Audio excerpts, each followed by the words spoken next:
What would you do if the same semi-truck kept appearing in your mirror on an empty highway, no matter how many times you tried to lose it? Tonight, Haunted Fears horror family, buckle up for the most terrifying ride of your life. 11 nightmares that happened on America's darkest roads, where every mile brought travelers closer to something they couldn't escape. These highways don't just connect cities, they connect our world to something far more sinister. The asphalt stretches into darkness. Your tank is running low, and the next town is still 100 miles away. You're alone out here, or at least you think you are. Hit that subscribe button and turn on notifications, because Haunted Fears brings you daily horror that will make you think twice before your next road trip. Turn off your lights, lock your doors, and whatever you do, don't check your rearview mirror. Let's hit the road. What would you do if the same semi-truck kept appearing in your mirror on an empty highway, no matter how many times you tried to lose it? This is exactly what happened to Kieran and his girlfriend on Interstate 80, and they barely lived to tell this story. I've driven across America 3 times. Cross-country road trips were my thing. The freedom of the open road, small-town diners, endless horizons. I thought I'd seen every kind of driver, every type of highway, every shade of American landscape. But nothing prepared me for what happened on I-80 through Nevada, on what locals call the loneliest road in America. That name doesn't do it justice. That road is more than lonely. It's hungry. My girlfriend Ivory and I left Sacramento on a Friday morning in early October, heading to her sister's wedding in Chicago. We decided to take the scenic route, or what passes for scenic in the Nevada desert. I-80 cuts through some of the most desolate territory in the continental United States. We're talking hours between towns, gas stations so far apart you have to plan your stops like a military operation, and cell service that exists more in theory than practice. The first day was normal. We drove through Reno, stopped at a truck stop in Winnemucca, and pushed on as the sun started setting. That's when we should have stopped for the night. But we were making good time. The road was empty, and I felt wide awake. Ivory dozed in the passenger seat while I drove into the Nevada darkness, headlights cutting through an ocean of nothing. Around 11 p.m., maybe 30 miles past Battle Mountain, I noticed headlights in my rearview mirror. High-mounted, wide-spaced, definitely a semi-truck. The distance between us stayed consistent, maybe 2 miles back. I didn't think much of it. Truckers run these routes all night, and I-80 is a major freight corridor. I kept my speed steady at 70 and watched the road. 15 minutes later, those headlights were still exactly 2 miles behind me. I know because I'd been checking my odometer, bored out of my mind on the endless straight highway. The truck matched my speed perfectly. When I slowed to 65, the distance held. When I sped up to 75, same thing. Always 2 miles back, like it was tethered to me. That's weird, I muttered, not wanting to wake Ivory, but feeling the first prickle of unease.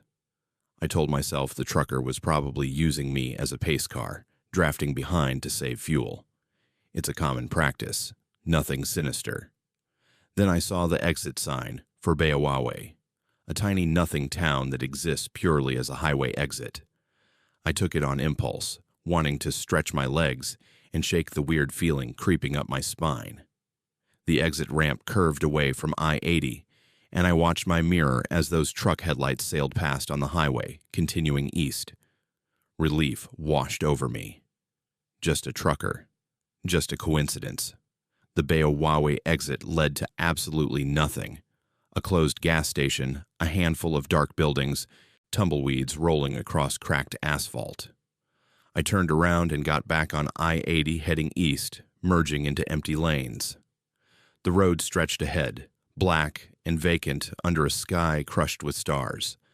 5 minutes later, the headlights appeared in my rearview mirror again. Same height, same spacing, exactly 2 miles back. My hands tightened on the steering wheel. That was impossible. I'd watched the truck pass the Beowawe exit. There was no way it could be behind me now unless it had turned around, taken the exit, waited for me, and then gotten back on the highway. Why would anyone do that? I accelerated to 85. The headlights maintained their distance. I slowed to 55. Same thing. 2 miles. Always 2 miles. "Ivory," I said, my voice tight. "Wake up." She stirred, blinking. "What? Are we stopping?" "Look in the side mirror. See that truck behind us?" She squinted at the mirror, then sat up straighter. "Yeah, so?" "It's been following us for 45 minutes. Same distance, no matter what I do." Ivory looked at me like I was being paranoid, but then she watched the mirror for a few minutes, her expression slowly changing. "That is weird," she admitted. "Take the next exit. Let's see what it does." The next exit was Carlin, about 20 miles ahead. We drove in tense silence, both watching those headlights. They never wavered, never closed the gap, never fell back. It was like they were locked onto us by some invisible wire. I took the Carlin exit fast, almost missing the turn. The truck's headlights kept going straight on I-80, disappearing into the distance. We both exhaled. "See?" Ivory said, trying to sound calm. "Just a trucker. You're tired. We should find a motel." "Look," I interrupted, pointing at the exit road ahead.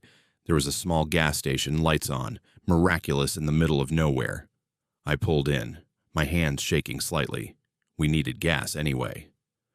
Ivory went inside to use the restroom while I started fueling up. The attendant, an old man with a weathered face, came out to empty the trash cans. "Late to be driving through," he said, making conversation. "Yeah," I replied, trying to sound casual. "Hey, do a lot of trucks come through here at night?" "Some. Freight never stops on I-80. He paused, studying me. "Why?" "There was this red semi-truck that seemed to be following us. Probably nothing, but it was weird." The attendant's expression changed. The casual friendliness drained out of his face, replaced by something I can only describe as dread. "Red semi. What kind of red?" "I don't know. Dark red, maybe. I only saw the headlights mostly." "Did you see the trailer? Did it have writing on it?" "I couldn't tell. It was too far back. Always about 2 miles. The old man grabbed my arm, his grip surprisingly strong. "You need to listen to me very carefully. Get your girl, get back on that highway and drive. Don't stop. Don't slow down. Don't take any more exits.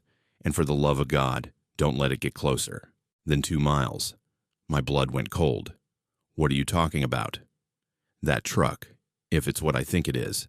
It's been seen on this stretch for 15 years. Ever since a rig jackknifed near Wells and burned. Driver died in the cab. They say his ghost drives this route, always 2 miles behind, and when he catches up..." The old man stopped, his face pale. "Just drive. Don't stop until you're out of Nevada." "That's insane," I said, but my voice shook. "Maybe. But 3 people I know personally have seen it. 2 of them made it through. 1 didn't. They found his car wrapped around a mile marker near Elko. No other vehicles involved, like something forced him off the road." Ivory came out of the gas station, sensing the tension. "What's wrong?" I didn't answer. I couldn't. Because as I looked past the gas station back toward the I-80 entrance, I saw them. High-mounted headlights, wide-spaced, sitting at the on-ramp, waiting. The attendant saw them too. "Go, now." We jumped in the car. My hands fumbled with the keys.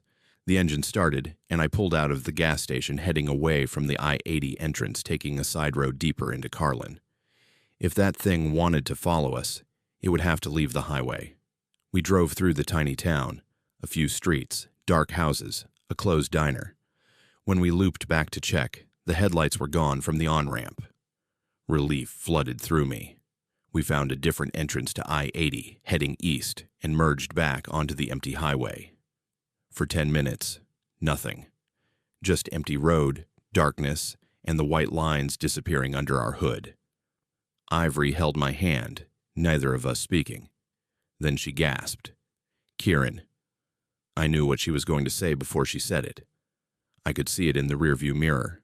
High-mounted headlights, wide-spaced, exactly 2 miles back. How is that possible? Ivory's voice cracked. We went through town. We took a different entrance. I don't know, I whispered, and I didn't. This violated every law of physics, every rule of reality I understood. We drove faster, 90 miles per hour, then 95. The headlights kept pace. I took the next exit without signaling, a sudden wild turn. The truck sailed past again. We sat on the exit ramp, engine idling, both of us watching I-80. 3 minutes later, the headlights appeared in the eastbound lanes coming from behind us. They pulled into the distance, then stopped. Exactly 2 miles ahead now, waiting. It's hurting us, I said, the realization hitting like ice water. It's not just following, it's controlling where we go. Ivory's face was white. What do we do?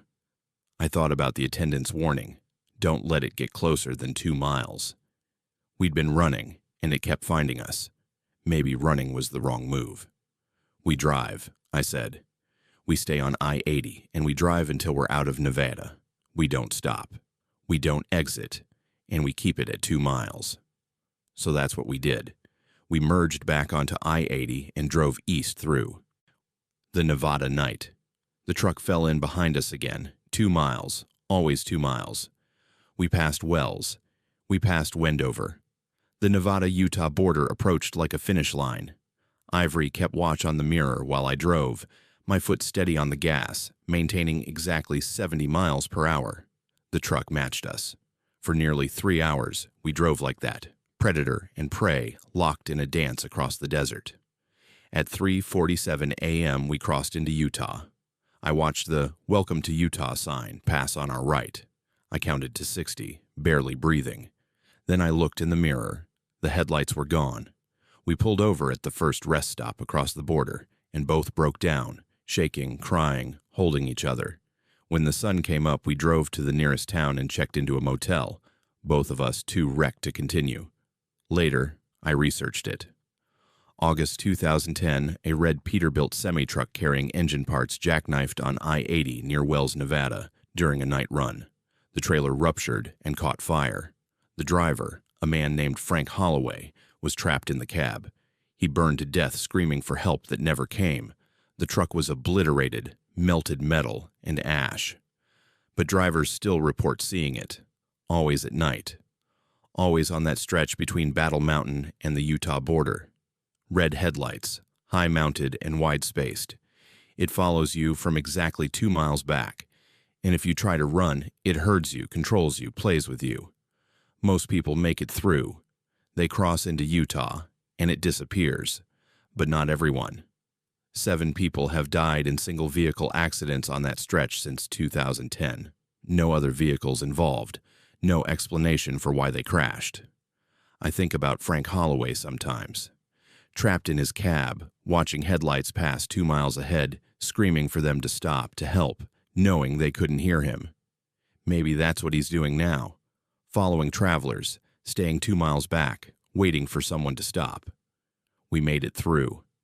But I haven't driven I-80 through Nevada since, and I never will again, because sometimes, late at night, I still see headlights in my rearview mirror, and they're always exactly 2 miles back. Imagine finding the only gas station for 100 miles in the desert, only to realize you can never leave. This is what happened to Royal on Highway 50, and he's still not entirely sure he escaped. I'm a pharmaceutical sales rep. I drive for a living, 15, sometimes 20,000 miles a year, crisscrossing the American West with a trunk full of sample medications and a GPS that knows my territory better than I do. I've driven every highway, every back road, every shortcut between Reno and Denver. I thought I knew these routes like the back of my hand. I was wrong. It was late July, peak desert heat, when I decided to take Highway 50 across Nevada instead of the usual I-80 route. They call it the loneliest road in America, and it's not marketing hype. It's a warning. For 80, sometimes 100 miles at a stretch, there's nothing. No towns, no services, no signs of human civilization. Just salt flats, scrub brush, and heat mirages that make the asphalt shimmer like water. I'd done the calculation wrong. Simple as that. I thought I had enough fuel to make it from Ely to Fallon, but I hadn't accounted for the headwind or the air conditioning running full blast against the 108-degree heat. By the time I realized my mistake, I was 40 miles past the last town with the fuel gauge touching empty, and my phone showing that beautiful no service message. The panic was immediate and physical. Out here, running out of gas doesn't mean calling AAA and waiting an hour. It means sitting in a car that becomes an oven within minutes, hoping someone passes before you die of heat stroke. And on Highway 50, in the middle of a Tuesday afternoon in July, traffic was practically non-existent. I'd seen maybe 3 cars in the last hour. I slowed to 55, trying to conserve every drop of fuel, watching the endless brown landscape crawl past. The gas light had been on for 20 minutes. Every second, I expected the engine to sputter and die. That's when I saw it. A building appeared on the horizon, shimmering in the heat. At first, I thought it was a mirage. Your brain plays tricks out here. But as I got closer, it solidified into something real. A gas station. An actual, honest-to-God gas station with 2 pumps. A small convenience store, and a hand-painted sign that read, Desert Star, Last Chance Gas.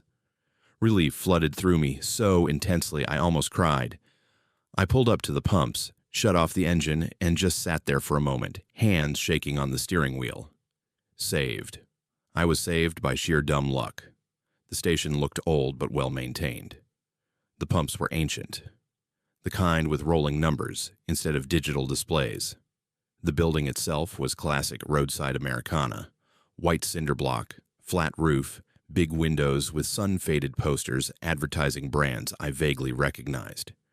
A Coca-Cola sign that looked straight out of the 1990s. A Marlboro Man poster that probably predated the tobacco advertising ban. I got out, and the heat hit me like a physical blow. The air shimmered, and for a second the whole scene wavered. Then it stabilized. The door chimed when I walked inside. One of those old-fashioned bells on a spring. The interior was dimly lit and blessedly cool. Behind the counter stood a man in his 50s, wearing a button-up shirt with a name tag that said, Manager. He smiled at me, but there was something off about it. Too wide. Too many teeth. Afternoon, he said. His voice had a rehearsed quality, like an actor delivering a line he'd said 1,000 times. Hot one today. Yeah, I replied. I need to fill up. Didn't think I was going to make it. Most don't, he said, still smiling. You're lucky you found us. I paid with my credit card, or tried to. The reader was broken, cash only. I had $40 in my wallet, enough for about 8 gallons at the prices posted. It would get me to Fallon. I went back outside to pump the gas. That's when I noticed the other cars. There were 3 vehicles parked along the side of the building. A blue sedan, a white SUV, and a motorcycle. All of them looked relatively new, but they were covered in a thin layer of dust, as if they'd been sitting there for a while. The gas pump was one of those old mechanical ones where you have to squeeze the handle and watch the numbers roll. I started filling up, watching the gallons tick over. 1, 2, 3. The pump moved slowly, almost lethargically in the heat. At 4 gallons, I noticed something strange. The number had rolled back to 3. I blinked, sure I was seeing things. But no, it clearly showed 3 gallons. I kept pumping. It rolled to 4 again, then 5, then back to 3. What the hell? I muttered. I squeezed the handle harder, watching the numbers. They rolled forward.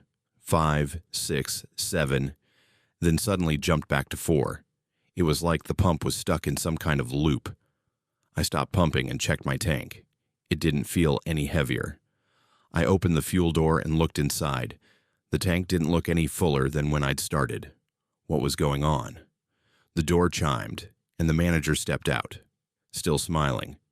Having trouble. The pump's broken, I said. The numbers keep jumping around. Oh, that happens sometimes, he said casually. Desert heat. Give it a minute. But something about his tone sent a chill down my spine despite the oppressive heat. I looked at him more carefully.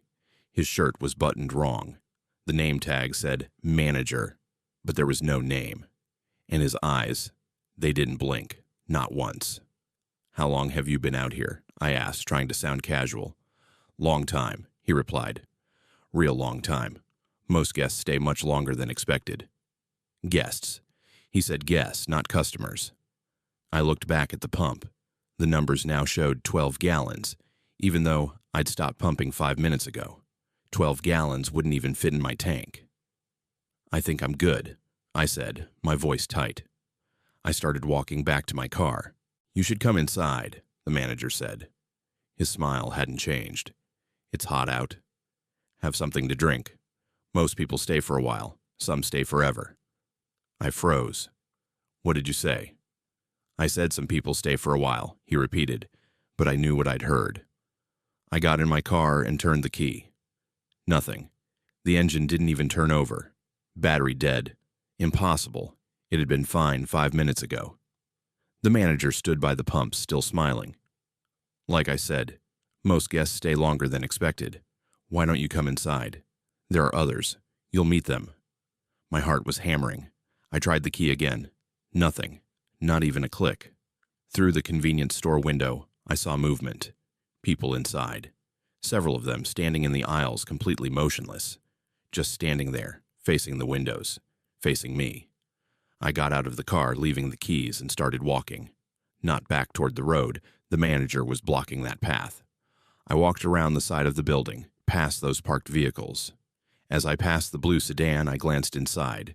There was a woman sitting in the driver's seat, hands on the wheel, staring straight ahead. She didn't move, didn't blink. Behind the building, I found them. More cars, dozens of them, stretching back into the desert, partially buried in sand and sagebrush. Some looked decades old. Some looked new, all abandoned. Most people try to leave at first, a voice said behind me. I spun around. A young guy, maybe 25, stood there. His clothes were normal, jeans, t-shirt, but his eyes were empty, hollow. How long have you been here? I asked. He thought about it. I don't know. Time gets weird. Could be days, could be years. The manager says we're guests. We just need to wait until it's time to leave. When's that? He shrugged. He'll tell us. I backed away from him, my mind racing. This wasn't real. Couldn't be real. Heat stroke. That was it. I was having heat stroke hallucinations, but I felt fine. Clear-headed, terrified, but clear-headed. I ran. Just turned and ran into the desert, away from the gas station, away from the highway. The sand grabbed at my feet. The heat pressed down like a weight. But I ran. Behind me, I heard the door chime. Multiple chimes, like many people were coming outside. I didn't look back. I ran for what felt like hours, but was probably only minutes. My lungs burned. My vision blurred. And then I saw it. The highway. Real highway, with real cars passing by. I stumbled onto the shoulder, waving my arms frantically. A pickup truck stopped. An older couple, concerned faces. Are you all right? Do you need help? I looked back. The desert stretched empty behind me. No gas station, no building, nothing. I ran out of gas, I managed. Back there. They gave me a ride to Fallon. I bought a gas can, filled it, and they drove me back to where I thought my car should be. We found it 20 miles back, exactly where I'd feared it would die, sitting on the shoulder, with the fuel gauge on empty. My doors were locked, keys in the ignition, like I'd never left it, but in my pocket was a receipt, handwritten. Desert Star Gas, 12 gallons, $47.95. Thank you for visiting. The date on the receipt was from 1996.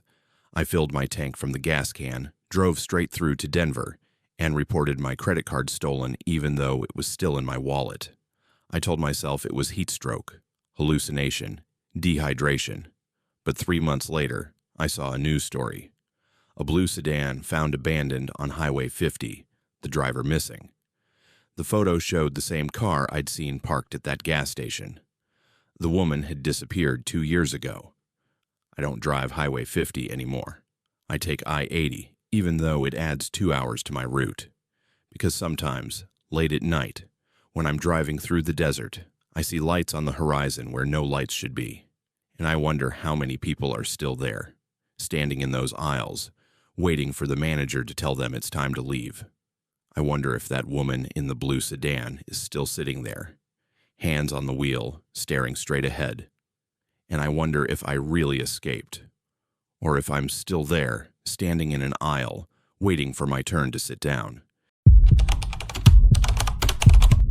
What would you do if a hitchhiker you picked up in a storm knew your deepest secrets and told you the highway itself belonged to him? Cameron learned the answer on U.S. Route 491, and he's never been the same since. I don't believe in the devil. Let me start with that. I was raised Southern Baptist, heard all the fire and brimstone sermons, but by the time I hit my 20s, I'd left all that behind. The world operates on logic, science, probability. Evil is just human nature at its worst, not some supernatural force with horns and a pitchfork. I believed that right up until I drove the Devil's Highway. U.S. Route 491 wasn't always called that. For decades, it was Highway 6666, the only highway in America with that designation. It ran through the Four Corners region, cutting through Arizona, New Mexico, Colorado, and Utah. The number wasn't random.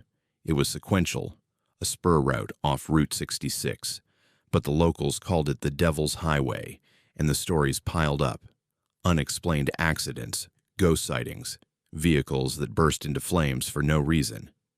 In 2003, they changed the designation to Route 491, hoping to shake the curse. The accidents continued.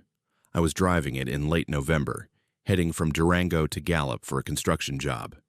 It was a Sunday night, cold and getting colder, with storm clouds piling up to the west. My truck radio picked up a weather alert. Severe thunderstorm warning, possible hail, seek shelter. But I was in the middle of nowhere, with Shiprock, New Mexico still 40 miles ahead.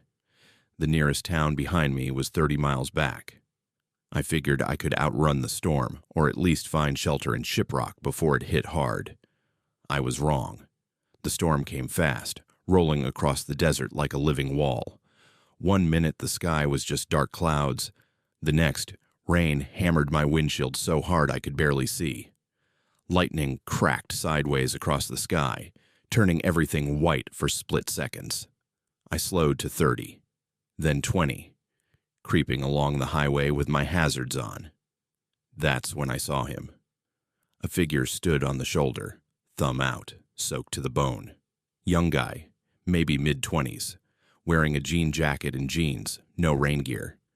He looked miserable, desperate. I should have kept driving. Every true crime documentary, every horror story, every bit of common sense screamed not to pick up hitchhikers, especially not on a deserted highway in a storm. But something made me stop. Maybe it was residual Christian guilt. Maybe it was just human decency. Maybe it was something else. I pulled over, and he jogged to the passenger door. When he opened it, the dome light came on, and I got my first good look at him. Dark hair plastered to his head, pale skin, dark eyes that were too calm for someone who'd been standing in a thunderstorm. He slid into the seat with a polite smile. "Thanks," he said. His voice was quiet, almost gentle. "Thought I was going to drown out there." "No problem," I replied, pulling back onto the highway. "Where are you heading?" "Same direction as you," he said, which was a weird answer. How did he know which direction I was going? I let it slide. "Got a name?" "Does it matter?" He smiled again, and I noticed his teeth were perfect. Unnaturally perfect. "You can call me whatever you like." The temperature in the truck had dropped noticeably. I reached for the heater controls, but they were already maxed out. "You from around here?" I asked, trying to make conversation. "You could say I've been here a long time," he replied. "This highway and we go way back. Before it had a number, before it had pavement, back when it was just a trail through the desert." I laughed nervously. "That'd make you pretty old." "Older than you think." He turned to look at me, and in the lightning flash, his eyes reflected the light like an animal's. You know what this road used to be called, Cameron? I hadn't told him my name. My hands tightened on the steering wheel. How do you know my name? I know lots of things about you, he said calmly. I know you're heading to Gallup for a framing job on a housing development. I know you told your wife Michelle you'd call when you got there, but you won't because you've been texting Sarai from the last job site. I know you have $47,000 in credit card debt that Michelle doesn't know about. I know you're running, Cameron, always running. My blood went cold. Sarai was a woman I'd been messaging, nothing physical, just inappropriate texts, emotional cheating. Michelle had no idea. Nobody had any idea. Who the hell are you? I demanded. I told you. I've been here a long time. This is my highway. He gestured at the storm-lashed road ahead. Highway 666. They changed the number, but they can't change what it is. Every road has a spirit, Cameron. This one's mine. I should have stopped the truck and thrown him out. But I was doing 60 now, and the rain was so heavy I could barely see 10 feet ahead, and something told me stopping would be worse. What do you want? My voice shook. There's an accident ahead, he said, pointing into the darkness. About 2 miles, jackknife semi, diesel spill, vehicle fire. 3 people are going to die. You're going to be one of them if you don't turn around. That's insane. I'm not turning around. Then I'll show you what happens to people who don't listen on my highway. The road ahead began to change. At first, I thought it was the rain, or the lightning playing tricks with my vision. But no, the pavement was actually shifting. The white lines bent at wrong angles. The shoulder expanded and contracted like breathing. The road curved left, but I was driving straight, and somehow I was still following the curve. Stop it, I shouted. I'm not doing anything, he said. I'm just showing you what's always been here. You drive these roads thinking they're yours, thinking you control where you go. But the road decides, Cameron, always has. And this road belongs to me. The highway ahead split into 3 directions, even though Route 491 doesn't split. Each direction showed a different scene. One led to a burning wreckage, with bodies scattered on the pavement. One led to an endless straight road disappearing into static. One led to my own truck, flipped and crushed, with me visible through the shattered windshield. Which one do you want? He asked. Choose carefully. You only get one. None of them. I cranked the wheel hard right, aiming for the shoulder, planning to stop, to end this nightmare. The truck didn't respond. The wheel turned uselessly in my hands. We kept driving forward, straight toward the 3 diverging roads. You can't leave my highway until I say so, he said. His voice had changed, deeper now, with harmonics that hurt to hear. No one leaves until they've paid the toll. What toll? I didn't see any. Not that kind of toll. He turned to face me fully, and his appearance had changed.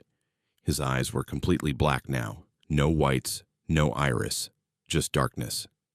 The toll is truth, Cameron. Tell me your worst secret. The thing you've never told anyone. The thing that keeps you awake at night. Tell me, and I'll let you through. The 3 roads ahead were getting closer.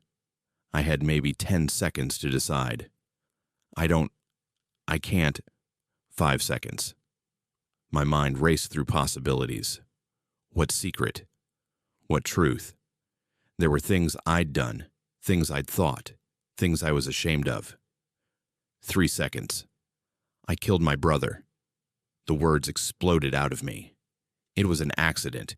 We were kids. We were playing by the quarry, and I pushed him and he fell, and they said it was an accident, and I never told anyone I pushed him on purpose because I was angry. I was so angry, and I killed him. The words hung in the air. I was crying, hands shaking on the useless steering wheel. I'd never said it out loud, never admitted it, not in 32 years. The hitchhiker smiled, not cruel, not mocking, almost satisfied. Truth, he said simply. The 3 roads collapsed back into one. The highway straightened. The rain lessened to a steady drum instead of a hammering deluge. The temperature in the truck returned to normal. "You can let me out here," he said. "We're in the middle of nowhere. This is my highway. I'm always home." I pulled over, hands still shaking. He opened the door and stepped out into the rain. Before he closed it, he looked back at me. "You'll see the accident in 2 miles. You'll stop. You'll call 911. You'll save one of the 3. That's your payment for the truth." He paused. "And Cameron, call your wife. Tell her about Sarai. Tell her about the debt. The running stops now, or next time I won't let you through." He closed the door and walked into the darkness. I sat there for a full minute, engine running, trying to process what had just happened. Then I drove. 2 miles ahead, exactly as he'd said, I found the accident. Jackknifed semi, diesel spill, vehicle fire. A sedan had crashed into it, 3 people inside. I called 911, then ran to the sedan. The driver was clearly dead. The passenger was unconscious but breathing. The person in the back seat was trapped, screaming. I got the passenger out first, dragged them clear. The fire was spreading. I went back for the person in the back seat, a young woman, maybe 20. I pulled her through the shattered window, cutting my arms on the glass, and got her away from the vehicle 30 seconds before it exploded. The ambulance arrived. The police arrived. They asked questions. I gave answers. They called me a hero. But I knew the truth. I'd been given a choice, and someone had still died because I hadn't been faster, hadn't been better. I drove the rest of the way to Gallup in numb silence. When I got to the motel, I didn't call for the job. I called Michelle. I told her about Sarai. I told her about the debt. I told her I needed help, that I'd been running from everything and I couldn't anymore. She cried. I cried. We talked for 3 hours. It didn't fix everything, but it was a start. I never told her about the hitchhiker. How could I? But I did tell her about my brother, finally, after 32 years, the truth I'd carried alone. I've driven Route 491 twice since then, both times during the day, both times sober and alert. I've never seen him again. But sometimes, when I pass certain mile markers, the temperature drops in my truck for no reason, and I know he's there, watching, making sure I keep my promises. They say the devil's highway is cursed. They say evil things happen there for no reason, but I know different now. The highway isn't evil. It's just honest. It strips away the lies we tell ourselves and forces us to see the truth. And sometimes, the truth is the most terrifying thing of all. I don't know if that hitchhiker was the devil, a demon, or something else entirely, but I know he was real.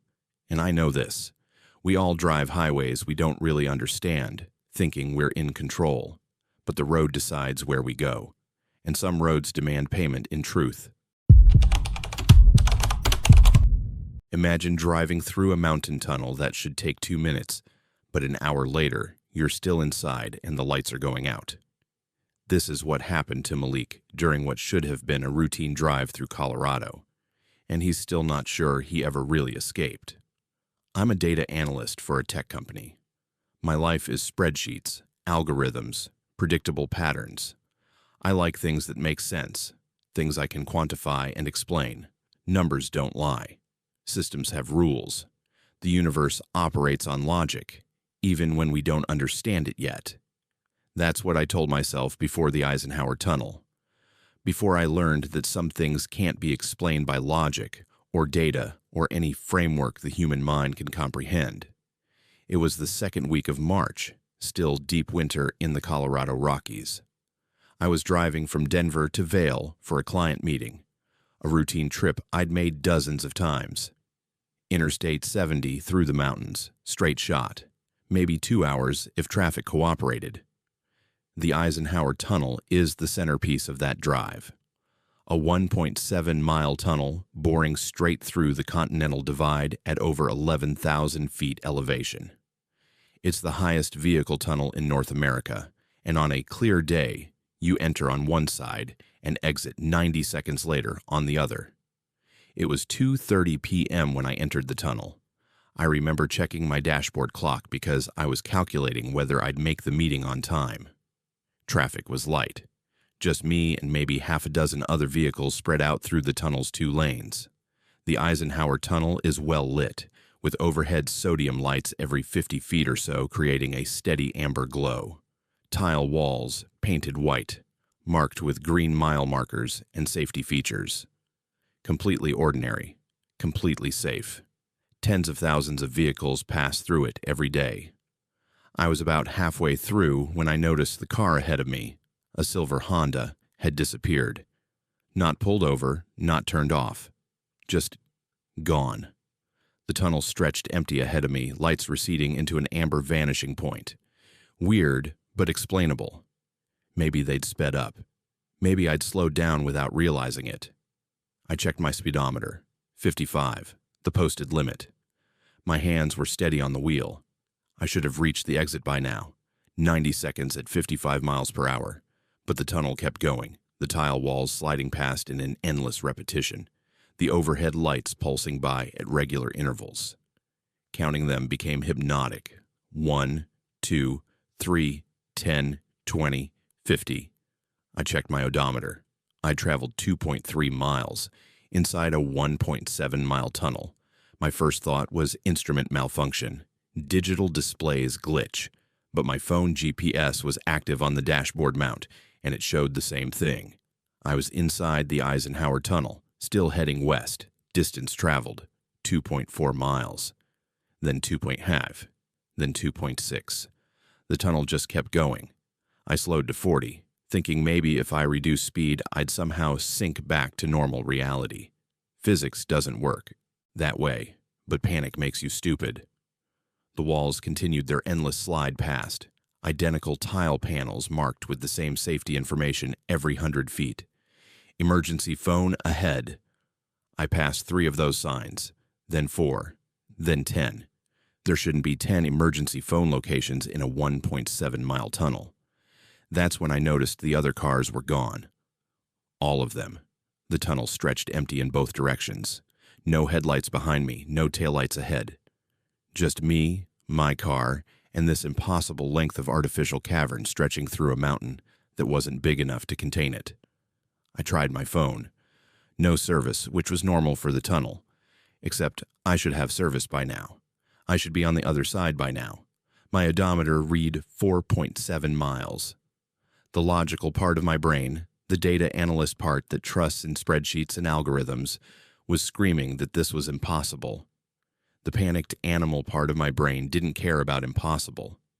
It just wanted out. I accelerated to 70.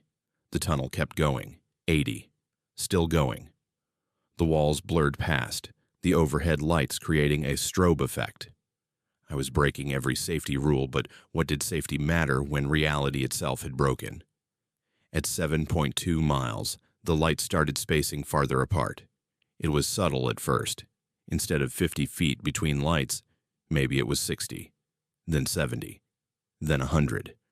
The pools of amber light became islands in growing darkness. In the expanding shadows between lights, I started seeing things. Movement first, suggestion of shapes along the walls, scuttling from one dark patch to another. I told myself it was tricks of the light, peripheral vision artifacts, stress hallucinations. But data analysts don't believe in self-deception. I was seeing something. At 10 miles, 10 impossible miles inside a tunnel that shouldn't exist, I saw them clearly. They walked on the walls. Not climbed, walked, as if gravity had different rules for them. Their bodies were wrong, too many joints bending in too many directions, limbs that were too long and too thin. They moved with insect speed, skittering along the tunnel walls parallel to my car, keeping pace effortlessly even though I was doing 60. I didn't scream. I think I was too terrified to scream, or maybe too shocked. My hands locked on the steering wheel, my foot heavy on the gas, my eyes fixed straight ahead because looking at them directly made my brain hurt. The lights were spacing 200 feet apart now. 300. The darkness between them grew absolute, and in that darkness I heard sounds. Scraping, clicking, something that might have been breathing, or might have been ventilation fans, or might have been something my mind couldn't categorize. At 15 miles, my radio, which had been playing nothing but static, picked up a signal. Not music, voices, overlapping, frantic, desperate. Been driving for 3 hours, please, someone. Tunnel won't end, it just keeps. My. Kids are in the back seat, they won't wake up, please. 1987. My name is James Portland, if anyone hears this. Something in the dark. It's following my car. Been in here for days, I think. I can't remember. They were distress calls. Other drivers. Other people who'd entered the tunnel and never come out. The voices overlapped each other, some strong and clear, some faint and distant, some distorted beyond recognition. A chorus of the lost. And then, cutting through all of them, a single voice. Calm, male, official sounding. Attention driver. You are currently 18.3 miles into the Eisenhower Tunnel. Average distance reached before vehicle abandonment, 23.7 miles. Estimated survival time after abandonment, 4.2 hours. Please drive carefully. The voice had the flat, synthesized quality of a GPS navigation system, except my GPS was off. My radio was on AM, and no official source would deliver information like that. What the hell is this? I shouted at the radio. Where's the exit? The tunnel has no exit, the voice replied instantly, as if listening. The tunnel is a closed system. 247 vehicles have entered and failed to exit since 1973. Your vehicle will be number 248. That's insane. The tunnel is 1.7 miles long. I drive it all the time. The tunnel you remember is not the tunnel you are in. Would you like to know the names of previous drivers? No. I want out. Exit is not available. However, you may stop driving. Many drivers find peace in stillness. The walking begins shortly after. The walking. I didn't want to know what that meant. I kept driving. At 23 miles, exactly where the voice had predicted, my car began to shudder. The engine coughed. I looked at the dashboard in horror. Fuel gauge, empty. I'd had 3/4 of a tank when I'd entered. The car rolled to a stop. The engine died. The headlights dimmed but didn't quite go out, leaving me in a twilight between two distant overhead lights. Complete silence. The ventilation sounds had stopped. The voices on the radio had stopped. Even my own breathing seemed muted, swallowed by the oppressive quiet. Then the tapping started. On the roof. Light at first, almost hesitant. Tap, tap, tap. Something was walking on my car. I sat frozen, every muscle locked, staring straight ahead at the tunnel stretching into darkness. The tapping moved from the roof to the hood. I heard scraping, like nails or claws dragging across metal. Then a face appeared upside down on my windshield. It wasn't human. It wore a human face like a mask, the features too symmetric, the eyes too large, the mouth fixed in a smile that didn't move. Behind it, in the darkness, I saw more of them. Dozens. Hundreds, maybe. All wearing human faces like masks, all smiling that same fixed smile. One of them tapped on the window. The sound was impossibly loud in the silence. "Time to walk," it said.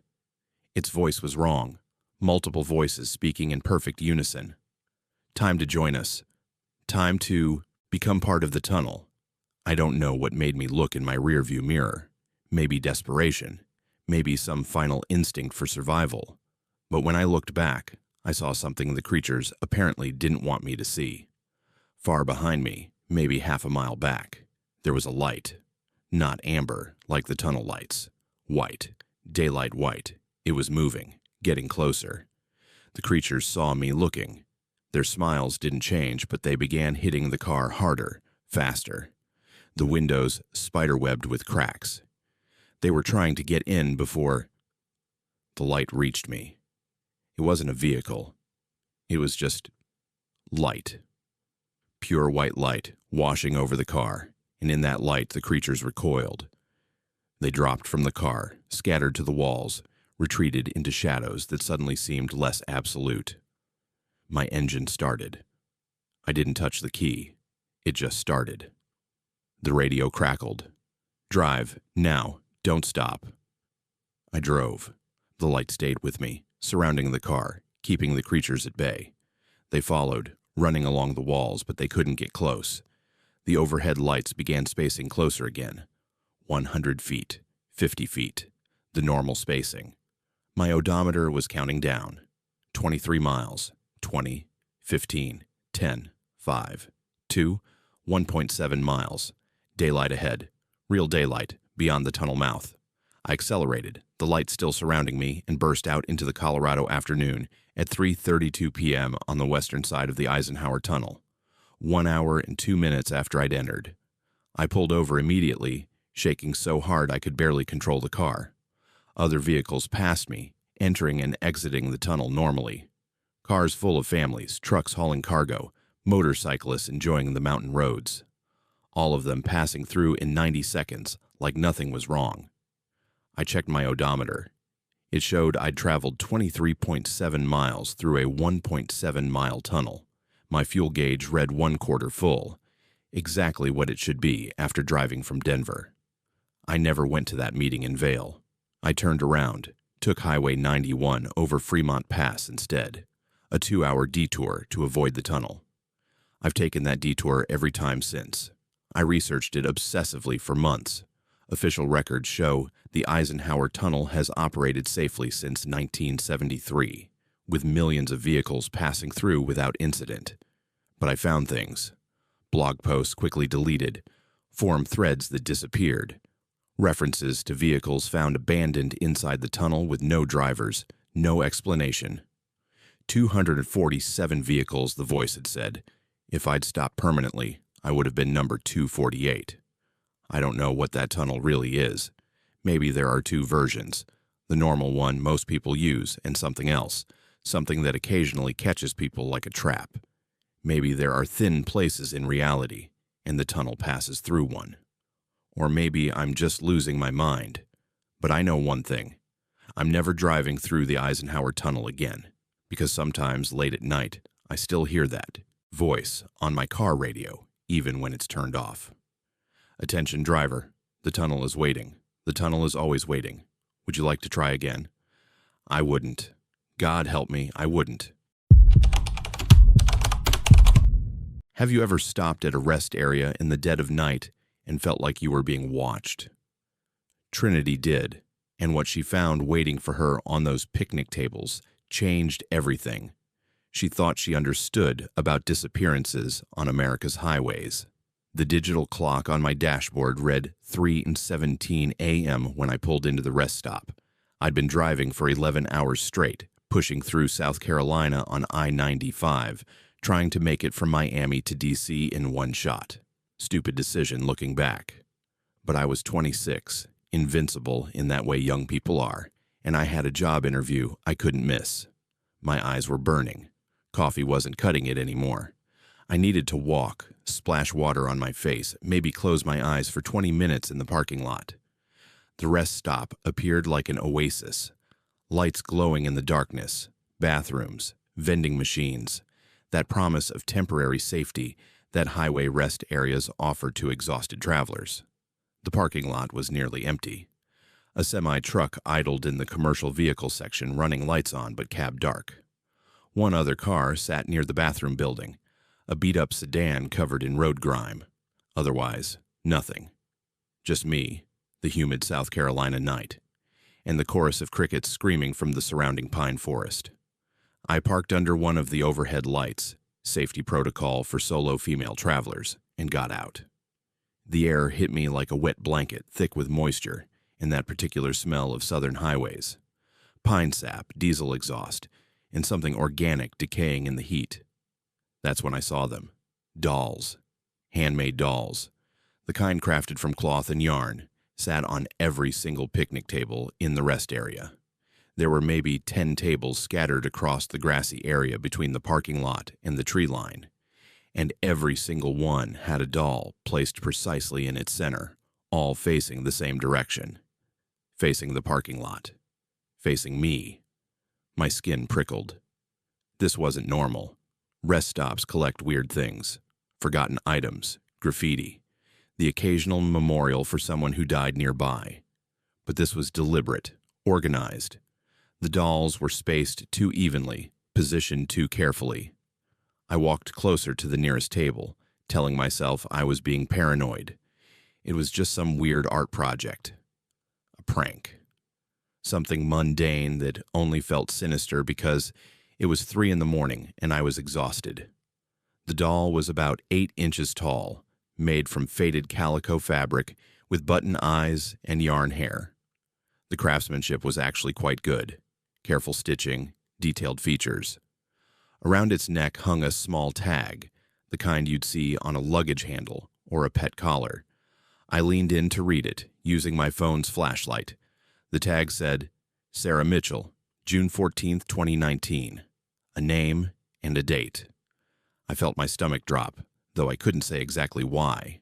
Something about seeing a name on a doll in an abandoned rest area at 3 in the morning triggered every alarm my hindbrain possessed.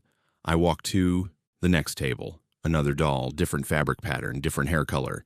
Another tag, David Chen, March 3rd, 2018.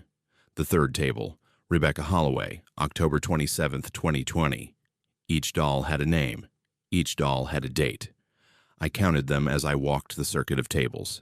10 dolls total, spanning dates from 2016 to last month.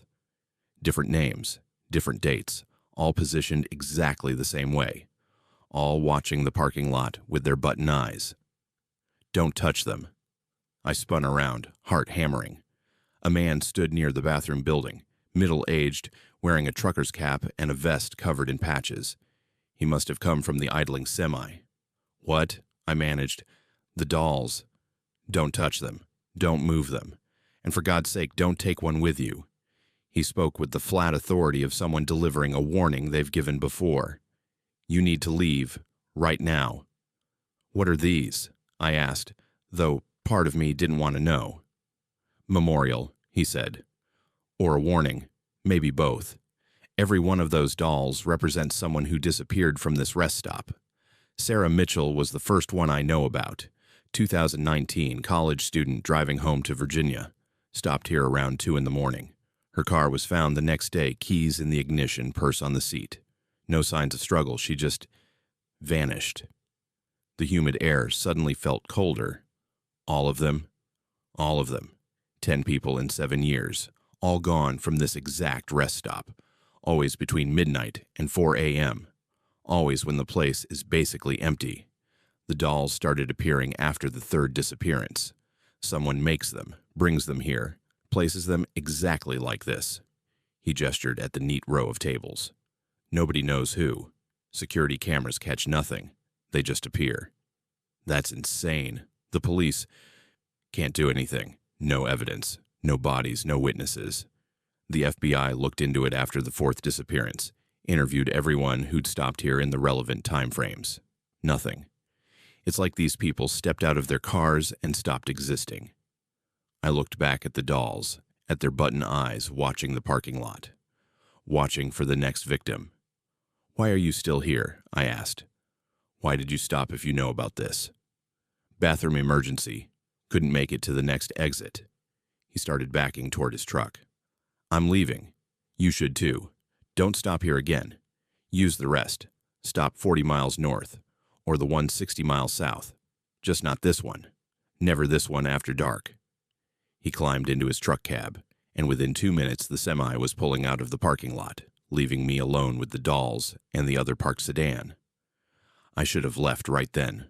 Should have gotten in my car and driven. Exhaustion be damned. But something made me walk to that other sedan, the one that had been here when I arrived. It was empty. Keys in the ignition. A purse sat on the passenger seat, wallet visible inside. The driver's door was unlocked. My hands were shaking as I checked the license plate and called 911 on my cell phone. The dispatcher took my information, promised to send a state trooper, told me to stay in my vehicle with the doors locked. I went back to my car. As I walked past the picnic tables, I could have sworn the dolls had moved, their heads angled differently, tracking my movement. But that was impossible. Dolls don't move. I sat in my locked car, engine running, hands gripping the steering wheel so hard my knuckles went white. The dispatcher had told me to wait for the trooper, but every instinct screamed at me to drive to get away from this place. Then I saw it. Movement near the tree line, beyond the last picnic table. A figure, too tall and too thin, standing in the shadows between the pines. It wasn't moving, just standing there, watching the parking lot. Watching my car.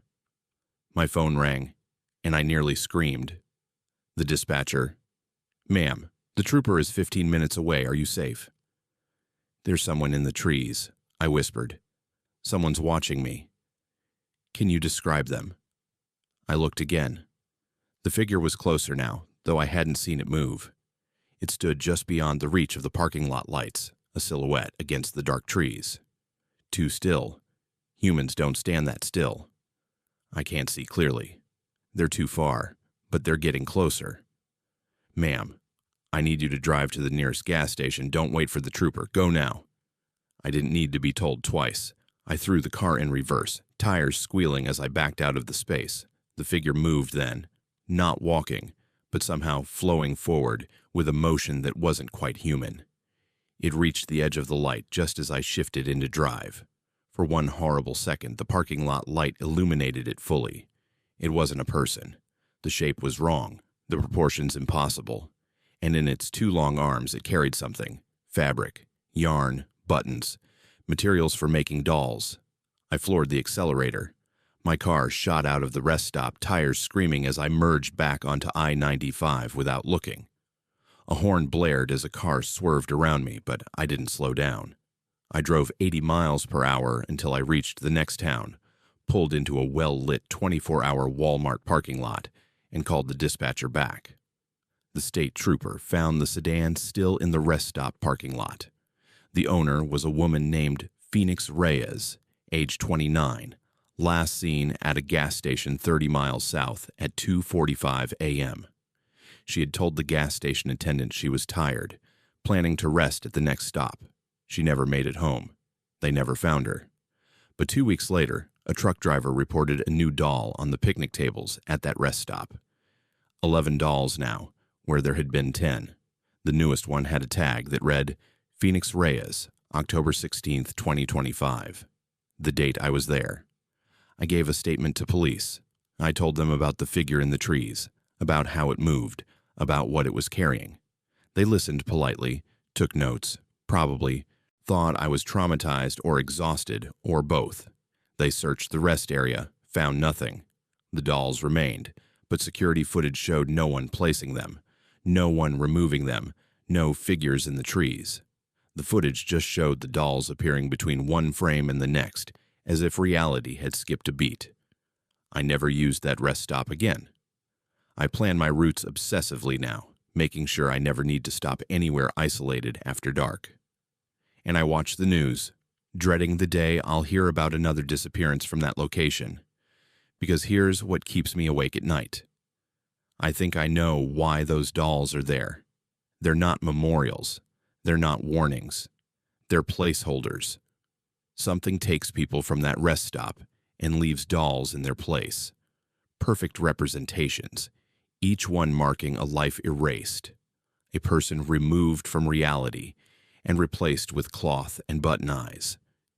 And it's still there, in those trees, making more dolls, waiting for the next traveler who stops between midnight and 4 a.m., tired and alone, thinking they're safe in a lit parking lot on a major interstate. I got lucky. I saw it before it finished, before it could add me to its collection. But Phoenix Reyes didn't. And somewhere in South Carolina, on I-95, there's a rest stop where 11 dolls sit on picnic tables, their button eyes watching the parking lot, watching for number 12. If you're ever driving through South Carolina late at night and see a rest area with your car's headlights, keep driving. Don't stop. Don't rest. Don't become the next doll, because they're not just watching the parking lot anymore. Sometimes, late at night when I'm driving alone, I see them in my rearview mirror, dolls sitting on the shoulder, standing at exit ramps, positioned at rest stops hundreds of miles away. The collection is growing, and it's spreading. I don't know what that thing in the trees is, or why it takes people, or what happens to them after. But I know this. There are highways in America where people disappear without explanation, where cars are found abandoned with no signs of struggle. Maybe they all stopped at the wrong rest area. Maybe they all saw the dolls. Maybe they're all part of the collection now. I hope I never find out. They say the open road is freedom, but what if something on that road decided you belong to it? Dalton and his friends learned that some convoys on Route 66 aren't heading anywhere. They're trapped in an endless loop, and they're looking for company. I grew up on stories about Route 66. My grandfather drove it back in its heyday, before the interstates carved up America and left the mother road to die in pieces. He'd tell me about the neon signs, the motor courts, the diners that served coffee strong enough to wake the dead. He made it sound magical, like the highway itself was alive with possibility. He never mentioned that some things on Route 66 never left, that some drivers are still out there, going nowhere, forever. I was 23 when 4 of us decided to drive the remaining stretches of Route 66 from Amarillo to Albuquerque. It was supposed to be a nostalgia trip, a chance to see what was left of America's most famous highway before it disappeared completely. Me, my buddy Louis, his girlfriend Anaya, and my cousin Fiona packed into my Jeep on a Friday in late October, with sleeping bags, a cooler full of beer, and a playlist full of classic rock. The Texas Panhandle stretched out flat and endless on both sides of the road.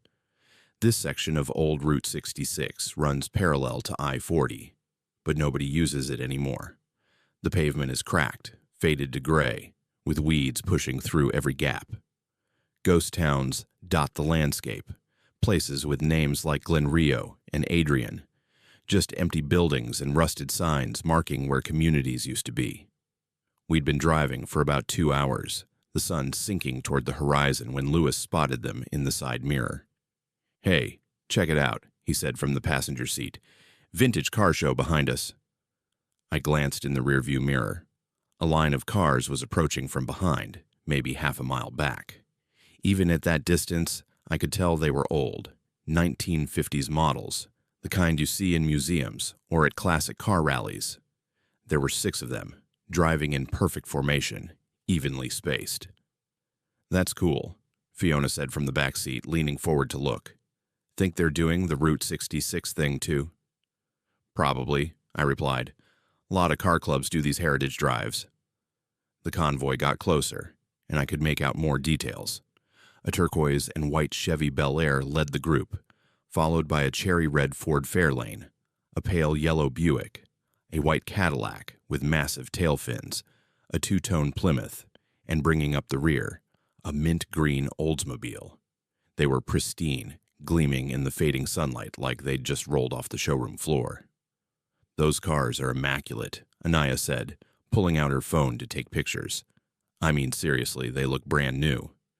They were getting closer now, maybe a quarter mile back. I noticed they were maintaining exactly the same spacing between vehicles, moving in perfect synchronization. Professional drivers, probably. Car club people took this stuff seriously. "They're coming up fast," Louis observed. "You gonna let them pass?" "Yeah, sure." I eased off the gas, moving toward the shoulder to give them room. Route 66 was narrow here, barely 2 lanes, but there was enough space for them to go around, except they didn't pass. As I slowed, they slowed. When I dropped to 45 miles per hour, the convoy matched my speed exactly, maintaining that same quarter-mile distance behind us. "Huh," I said. "Maybe they want to stay together as a group." "Then why are they so close to us?" Fiona asked. "If they wanted to drive as a convoy, wouldn't they hang back more?" She had a point. I sped up to 55. The convoy sped up. I could see them clearly now in my mirrors. 6 cars, 6 drivers visible through the windshields, all wearing what looked like period clothing. Hats, suits, dresses. They were really committing to the vintage aesthetic. "Okay, this is getting weird," Louis said. "Why are they pacing us?" "Maybe they think we're part of their group," Anaya suggested, though she didn't sound convinced. I tried slowing down to 35, thinking they'd get annoyed and pass. They slowed to 35. I accelerated to 60. They matched me instantly, that quarter-mile gap never changing. "This is creepy," Fiona said quietly. "Dalton, I don't like this." Neither did I. There was something off about the way those cars moved, too synchronized, too precise. And now that they were closer, I noticed something else. The drivers never moved. No head turns, no gestures to each other, no adjustments. They just stared straight ahead, hands on their wheels, maintaining that perfect formation. The sun was touching the horizon now, turning the sky blood orange and purple. Long shadows stretched across the empty landscape. In that weird light, the convoy behind us looked almost unreal, like a photograph superimposed on the world. "There's a town coming up," Lewis said, checking his phone's GPS. "Vega. We can pull off there, let them go past." Vega appeared ahead. A small town, population maybe 900. We took the exit, pulling into a gas station lot. The convoy stayed on Route 66, maintaining their formation, driving past without slowing. I watched them disappear up the road, taillights vanishing into the gathering dusk. "Thank God," Anaya breathed. "That was freaking me out." We filled up the tank, used the bathrooms, bought snacks from a vending machine. The gas station attendant, an old guy who looked like he'd been there since the 1960s, rang us up slowly. "You kids doing the Route 66 drive?" he asked. "Yeah," I replied. "Just came through from Amarillo." He nodded slowly, then looked past me out the window at the darkening road. "See anything unusual out there?" My skin prickled. "Like what?" "Sometimes people see old cars, a convoy of them, 1950s models, driving in formation. Always 6 cars, always the same 6 cars." He looked at me directly, his watery eyes serious. "You see them, you turn around. You don't keep following that road, not after dark." "We saw them," Fiona said, her voice tight. "About 20 minutes ago. They were behind us for a while, then we pulled off and they kept going." The attendant's face went pale. "They were behind you? Following you?" "Yeah, I guess. They were matching our speed." "Oh no, no, no, no." He shook his head. "When they follow you, they're choosing you. You kids need to get on I-40. Don't go back to Route 66, please." "What are you talking about?" Lewis demanded. "What are those cars?" 1958, the old man said quietly. 6 cars, a car club from Oklahoma City, were driving Route 66 together. Right here, between Vega and Glen Rio, they hit a patch of black ice. All 6 cars lost control at the same time, went off the road, rolled multiple times. Everyone died. All 12 people, 6 drivers, 6 passengers. They say it was like watching dominoes fall, one car after another, perfectly synchronized, even in death. The gas station suddenly felt very cold despite the warm October evening. "They've been seen ever since," the attendant continued. "Always at dusk, always driving that same stretch. Usually they just drive past, stuck in their loop, but sometimes they pick a car to follow. And when they do," he trailed off. "When they do what?"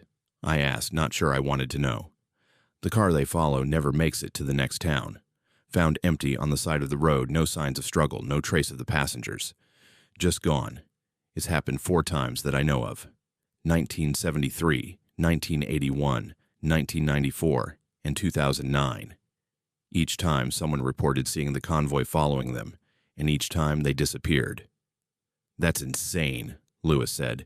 "You're telling us ghost cars." "I'm telling you to get on I-40 and stay off Route 66 tonight. Please. I knew the people in 2009. Nice couple, just like you kids. Found their car near Glen Rio the next morning.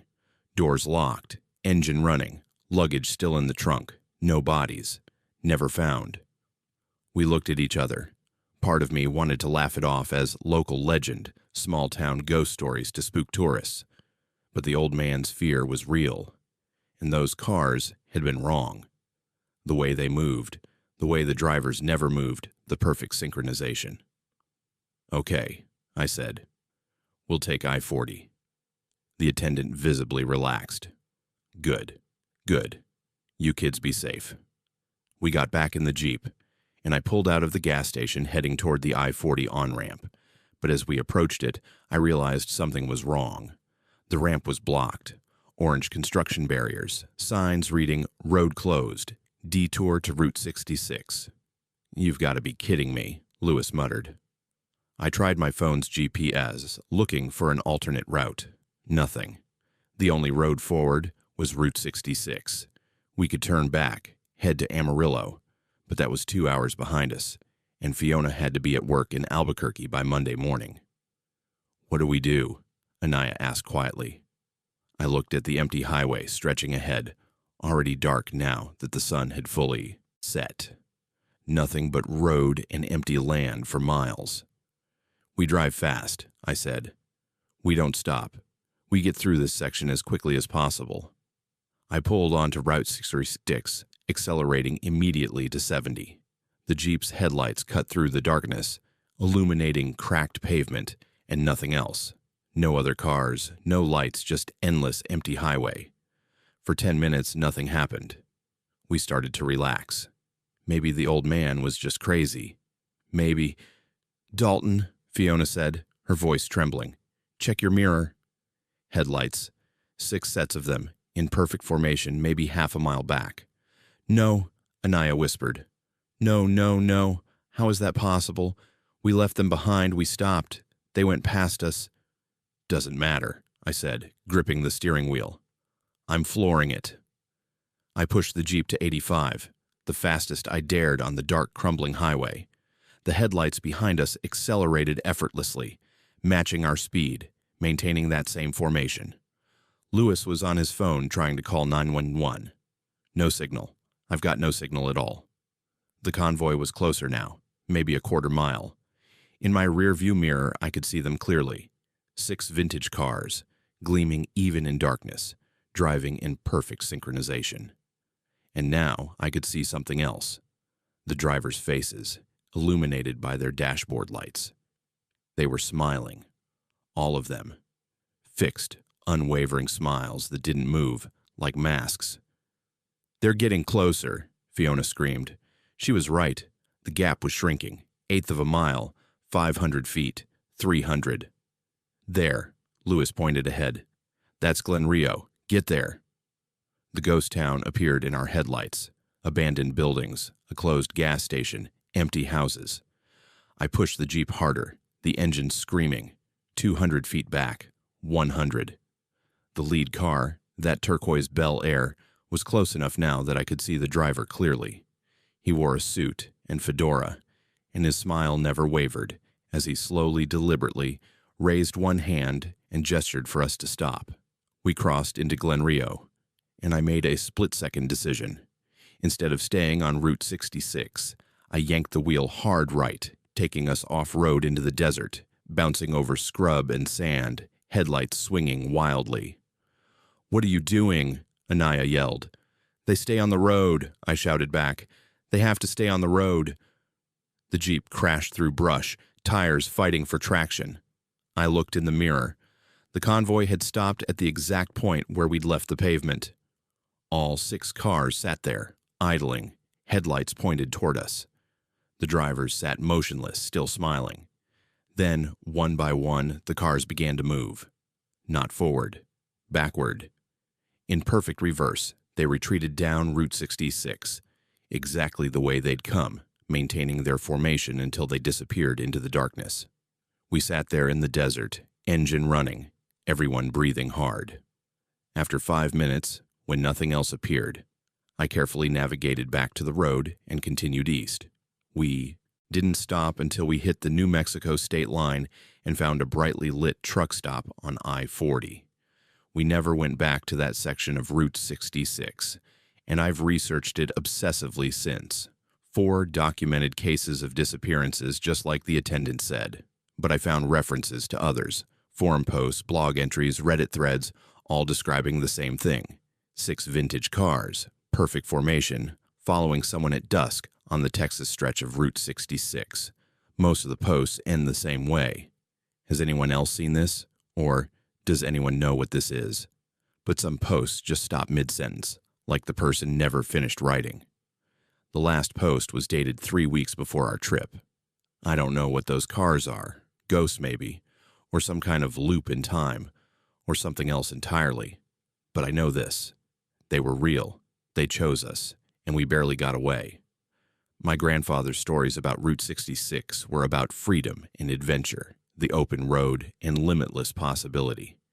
But he never told me that some roads don't want to let you go, that some journeys never end, and somewhere in the Texas Panhandle, on a forgotten stretch of America's most famous highway, 6 cars are still driving, still looking, still smiling, still choosing their next passengers for a ride that never stops. You think you control where you're going, but what if the road already knows how your journey ends? Noel found out the hard way that some radio stations don't broadcast from towers. They broadcast from the future, and they're never wrong. The desert looks different at night.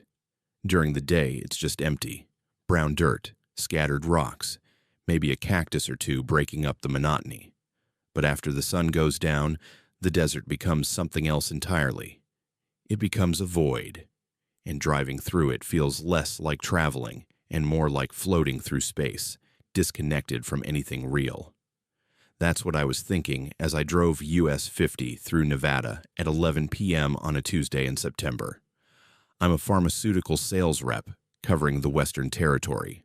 Lots of long drives through lots of nothing. I'd done this route 100 times, knew every curve, every mile marker, every spot where you could actually get a signal on your phone. This wasn't one of those spots. My phone had lost service about 40 miles back, and my car radio had been cycling through static for the last half hour. I'd tried every preset, scanned through the full FM band twice, even checked AM. Nothing but white noise and the occasional fragment of a Spanish language station that faded in and out like a ghost. I was reaching for my phone to start a podcast. I'd downloaded a few for exactly this situation, when the radio locked onto a signal. Clear as day. No static, no fade. Just suddenly there. A smooth jazz instrumental played, the kind of generic elevator music you'd hear in a hotel lobby. I almost changed it, but after 30 miles of static, even boring music was better than silence. The song ended, and a voice came on. Male, professional, that practiced radio announcer tone that sounds friendly but impersonal. You're listening to KNWH, serving travelers on the loneliest roads. It's 11:47 p.m., and we have important traffic information for our listeners. I glanced at my dashboard clock. 11:47 p.m. exactly. Weird that they'd be so specific, but okay. We're receiving reports of a fatal single-vehicle accident on US 50, eastbound, approximately 15 miles east of Austin, Nevada. The vehicle, a gray 2019 Honda Accord, left the roadway at high speed and rolled multiple times. The driver, identified as Noel Patterson, age 34, was pronounced dead at the scene. My hands tightened on the steering wheel. The voice had just said my name, my full name. I drove a gray 2019 Honda Accord.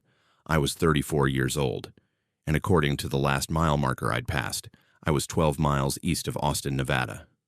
That's not funny, I said out loud, as if the radio could hear me. My voice sounded thin in the enclosed car. The smooth jazz came back on. I jabbed the seek button, trying to find another station, any other station. The radio scanned through the entire band and locked back onto the same frequency. The same smooth jazz. I turned the radio off. Silence filled. The car, broken only by the hum of tires on pavement and my own breathing. My heart was hammering. Someone was messing with me. Had to be. Maybe it was some kind of prank. A pirate radio station that... What? Somehow knew my name, my age, my car, my location. That didn't make sense. Nothing about this made sense. I checked my speedometer. 75. I slowed to 60, hands gripping the wheel so hard my knuckles went white. The highway stretched ahead in my headlights, empty and straight. No other cars, no lights, just endless darkness on both sides. My phone buzzed. I nearly jumped out of my skin. I grabbed it, hoping for service, hoping to call someone, anyone. But the screen just showed a notification. Emergency alert, severe weather warning. There wasn't a cloud in the sky. I could see stars wall to wall above me. The radio turned itself on. I hadn't touched it. My hands were on the wheel, but the display lit up, and that same smooth jazz filled the car. KNWH, it's 11:52 p.m. We have an update on that fatal accident on US 50. Emergency services are responding, but the driver, Noel Patterson, did not survive. Excessive speed appears to be a factor. The accident occurred at mile marker 117. I looked at the upcoming mile marker in my headlights. 114, 3 miles. Whatever was going to happen, whatever this thing was predicting, was 3 miles ahead. Time of accident, 11:58 p.m., 6 minutes from now. My foot eased off the gas. 50 miles per hour, 40. I didn't care if it took me all night to cover 3 miles. I wasn't going to be doing 75 when I hit mile marker 117. The jazz continued playing, upbeat and cheerful, completely at odds with the ice-cold fear spreading through my chest. At 35 miles per hour, the mile markers crawled past. 115.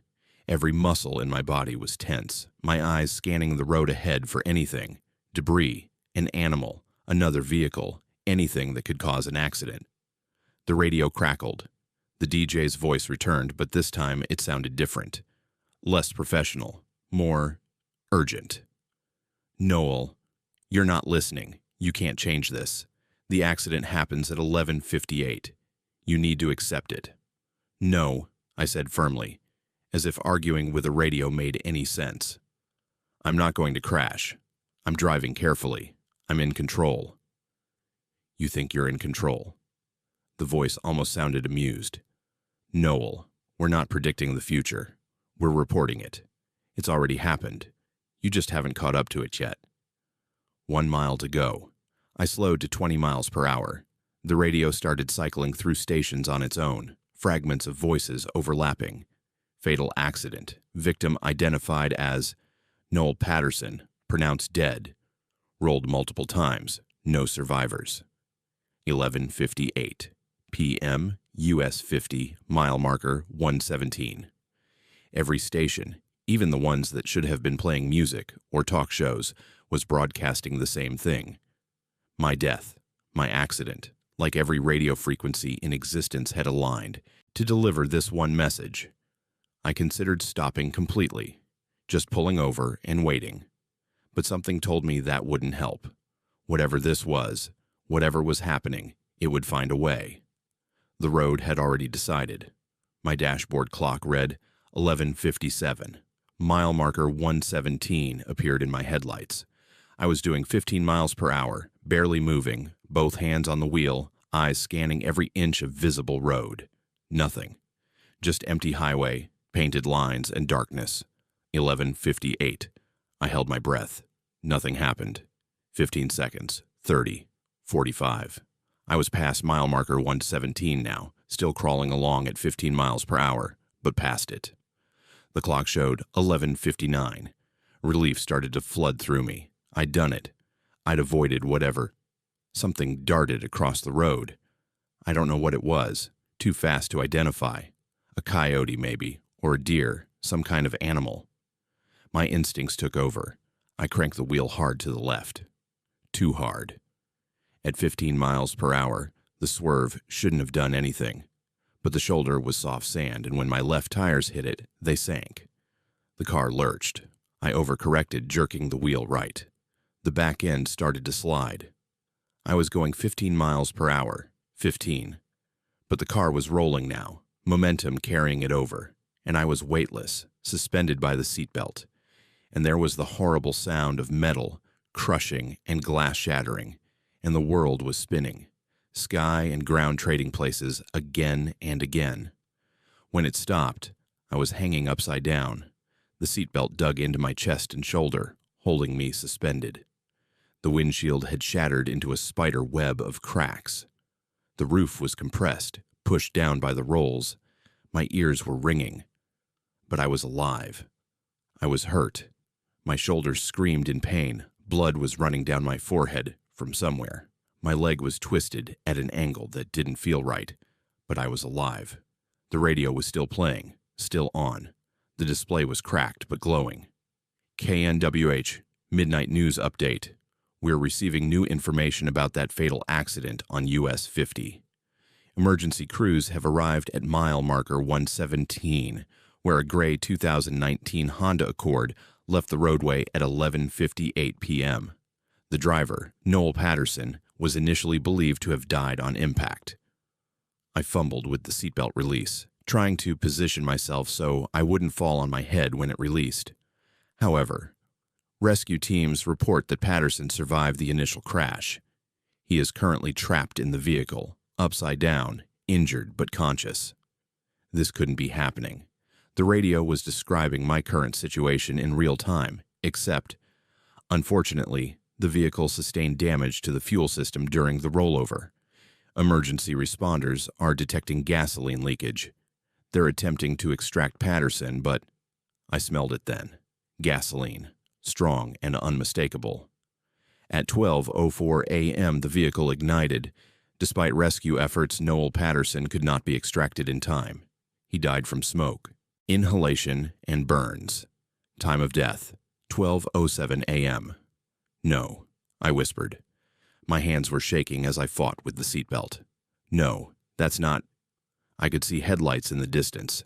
Help was coming. Real help, not the radio's predicted help. I had time. I could get out. The seatbelt finally released, and I crashed down onto the compressed roof, crying out as pain shot through my injured leg. The smell of gasoline was stronger now.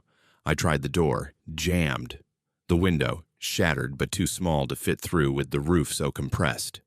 The headlights were getting closer. I could hear a siren now. They were coming. They'd get me out. My dashboard clock, somehow still working, showed 12:03.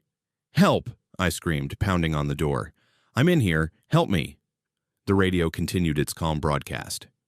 Emergency crews are attempting extraction, but the fire has already started. The heat is intense. Patterson's final moments. "Shut up!" I screamed at it. "Shut up, shut up!" I saw the first lick of flame under the hood. Small, almost innocent. Just a little flicker of orange in the darkness. 12:04. The fire spread faster than I could have imagined. The whole front of the car was burning now, flames crawling across the dashboard, heat building, smoke filling the passenger compartment. I couldn't breathe. The smoke was thick, black, choking. I coughed, gasped, tried to find air that wasn't poison. The sirens were so close now, right there. I could see the flashing lights, hear voices shouting, running footsteps.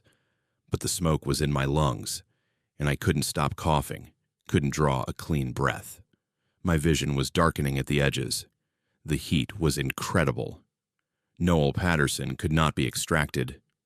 The last thing I heard was the radio, still broadcasting, still reporting my death like it was just another traffic accident, just another statistic. Pronounced dead at 12:07 a.m., and then there was nothing. The Nevada Highway Patrol report listed it as a single vehicle accident, driver error, animal in the roadway. Noel Patterson, age 34, driving a gray 2019 Honda Accord, lost control at mile marker 117 on US 50 at approximately 11:58 p.m. The vehicle rolled multiple times and caught fire.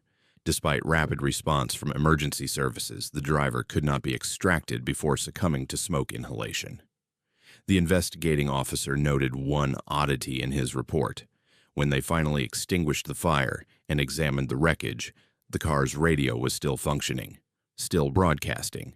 The display showed a station that, according to the FCC, doesn't exist, KNWH, and it was playing smooth jazz. There are places where the line between solid ground and open water blurs, and in that liminal space, the drowned never really leave. Helena was driving the 7-mile bridge when the fog rolled in, and what emerged from it had been waiting beneath the waves for decades. I teach marine biology at Florida Atlantic University. I've spent my entire adult life studying the ocean, understanding its patterns, its ecosystems, its predictable rhythms. The sea is my element. I respect it, but I don't fear it. Or at least, I didn't.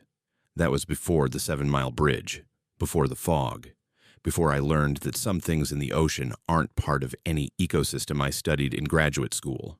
It was late May, prime season for afternoon thunderstorms in the Keys.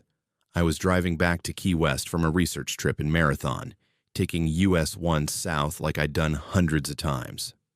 The Overseas Highway is one of America's most beautiful drives, 42 bridges connecting the Florida Keys, surrounded by turquoise water that stretches to every horizon. On clear days, you can see for miles. This wasn't a clear day. The storm had been forecasted. Typical spring thunderstorm, heavy rain, maybe some lightning. Nothing unusual for South Florida. I'd checked the radar before leaving Marathon. The storm cell was moving east, away from my route. I had a clear window. Weather in the Keys doesn't always follow predictions. I was about 2 miles onto the 7-Mile Bridge when I noticed the fog. That alone was strange. Fog is rare in the Keys, especially in May. It appeared suddenly, rolling across the water from the west, thick and white and moving far too fast for natural fog.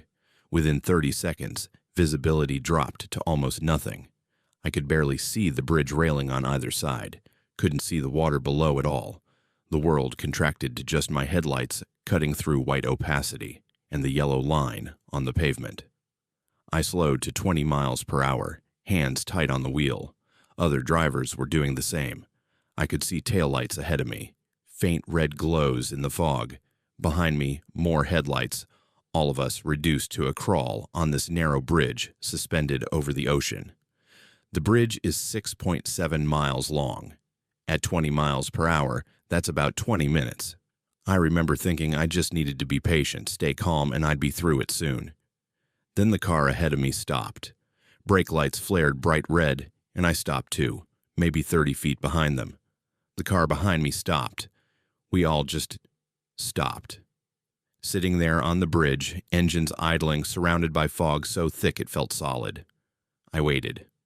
1 minute, 2, 5. The car ahead didn't move. I couldn't see far enough ahead to know why we'd stopped. Maybe an accident. Maybe someone too scared to drive in these conditions. I put my car in park and got out, thinking maybe I could walk ahead, see what was happening, let people know we needed to keep moving. Standing on the bridge was disorienting. I couldn't see the water below, couldn't see the horizon, couldn't even see the opposite railing. Just fog and the ghostly outline of the car ahead and the sound of waves that seemed muffled and wrong. "Hello?" I called toward the car ahead. "Everything okay?" No response. The car's engine was running, brake lights still on, but nobody got out. I walked closer, fog swirling around my legs. When I reached the driver's window, I looked inside. The car was empty, engine running, lights on, keys in the ignition, radio playing softly. But no driver, no passengers, just an empty vehicle sitting in the middle of the 7-Mile Bridge. My skin prickled. I looked back toward my car. I could barely see it through the fog, maybe 40 feet away. I looked forward. There was another car ahead of the empty one, its taillights visible but dim. "This doesn't make sense," I muttered, walking toward the next car. My shoes made hollow sounds on the bridge surface, echoing strangely in the fog. The second car was also empty. Engine running, empty. I started walking faster, moving from car to car. Empty, empty, empty. 7 vehicles, all running, all abandoned, stretching ahead of me into the fog. At the 8th car, I stopped, breathing hard, trying to rationalize what I was seeing. People don't just vanish from their cars. Not 7 cars worth of people. Not on a bridge with nowhere to go. That's when I heard the water. Not just waves, splashing, deliberate rhythmic splashing like something climbing.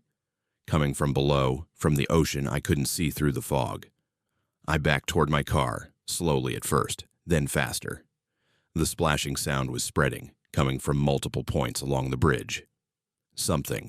Multiple somethings were climbing up from the water. I reached my car just as the first figure emerged from the fog ahead. It looked human, roughly human-shaped anyway. But it was wrong. The proportions were off, the limbs too long and too thin.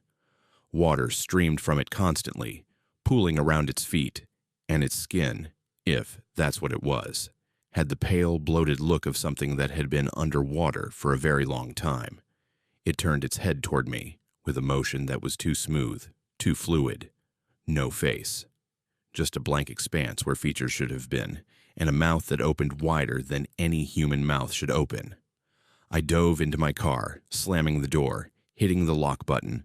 My hands were shaking so badly I could barely get the car into drive.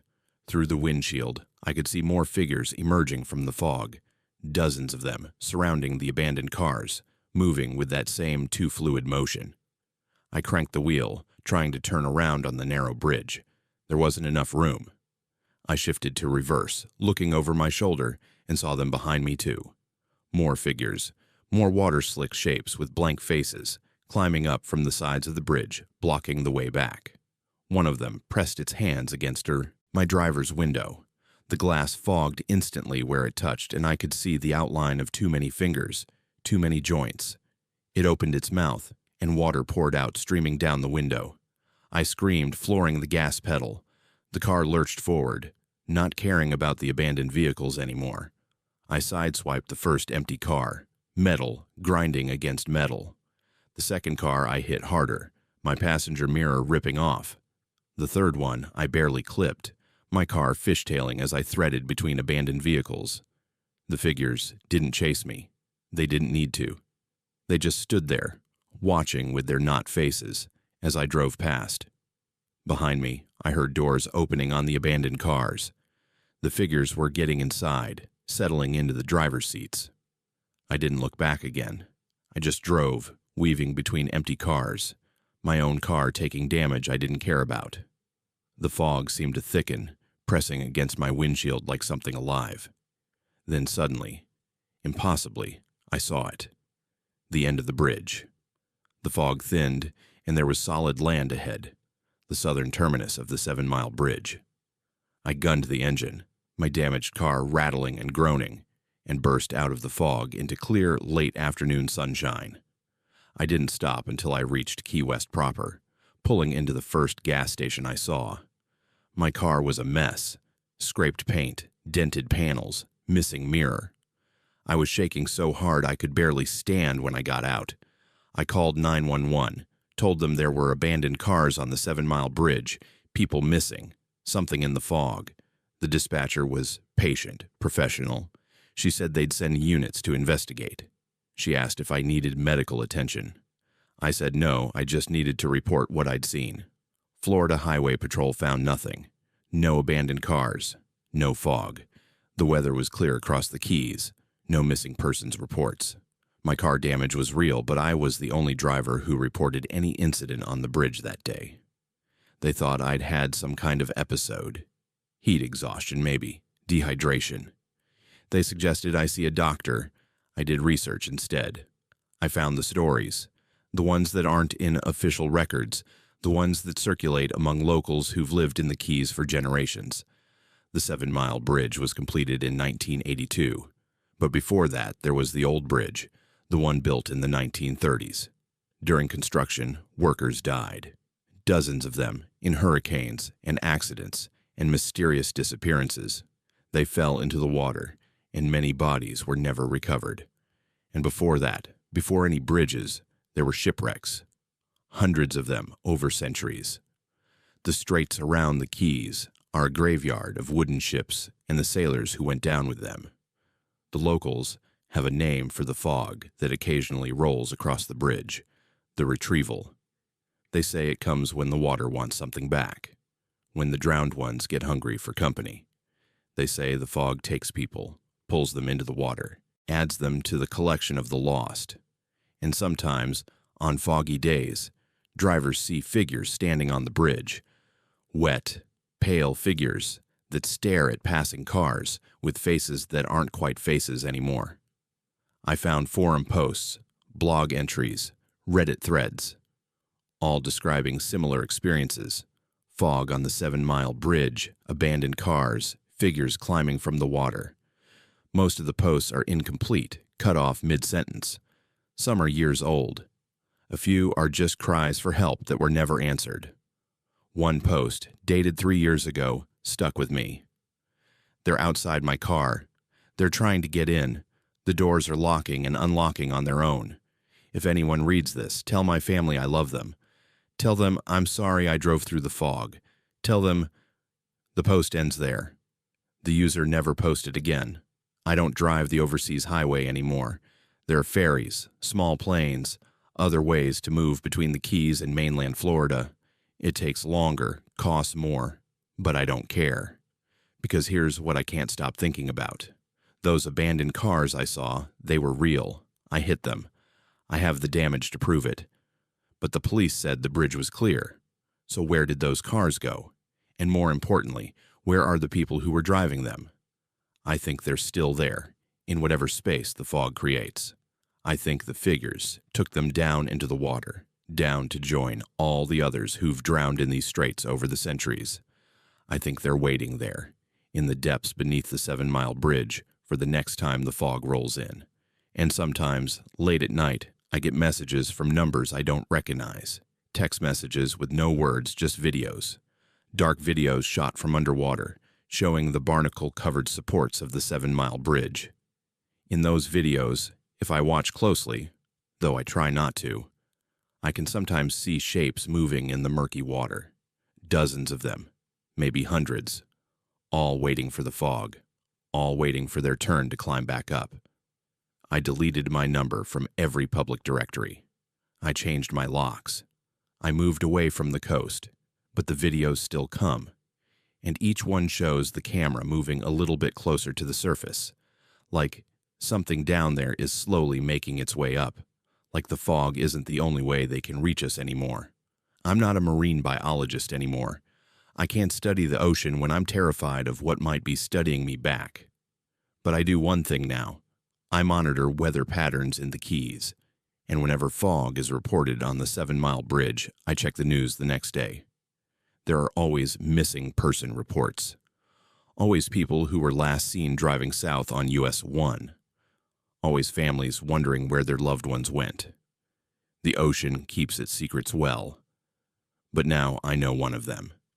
And I'll carry that knowledge and that terror until the day the fog comes for me too. Because it will come. Those videos keep arriving. Those shapes keep rising. And one day, the fog won't just be on the bridge. It'll be at my door. Most people never notice the mile markers on highways. They're just numbers that tick upward as you drive. But Sean discovered that on one stretch of Florida's Alligator Alley, the markers count down to something.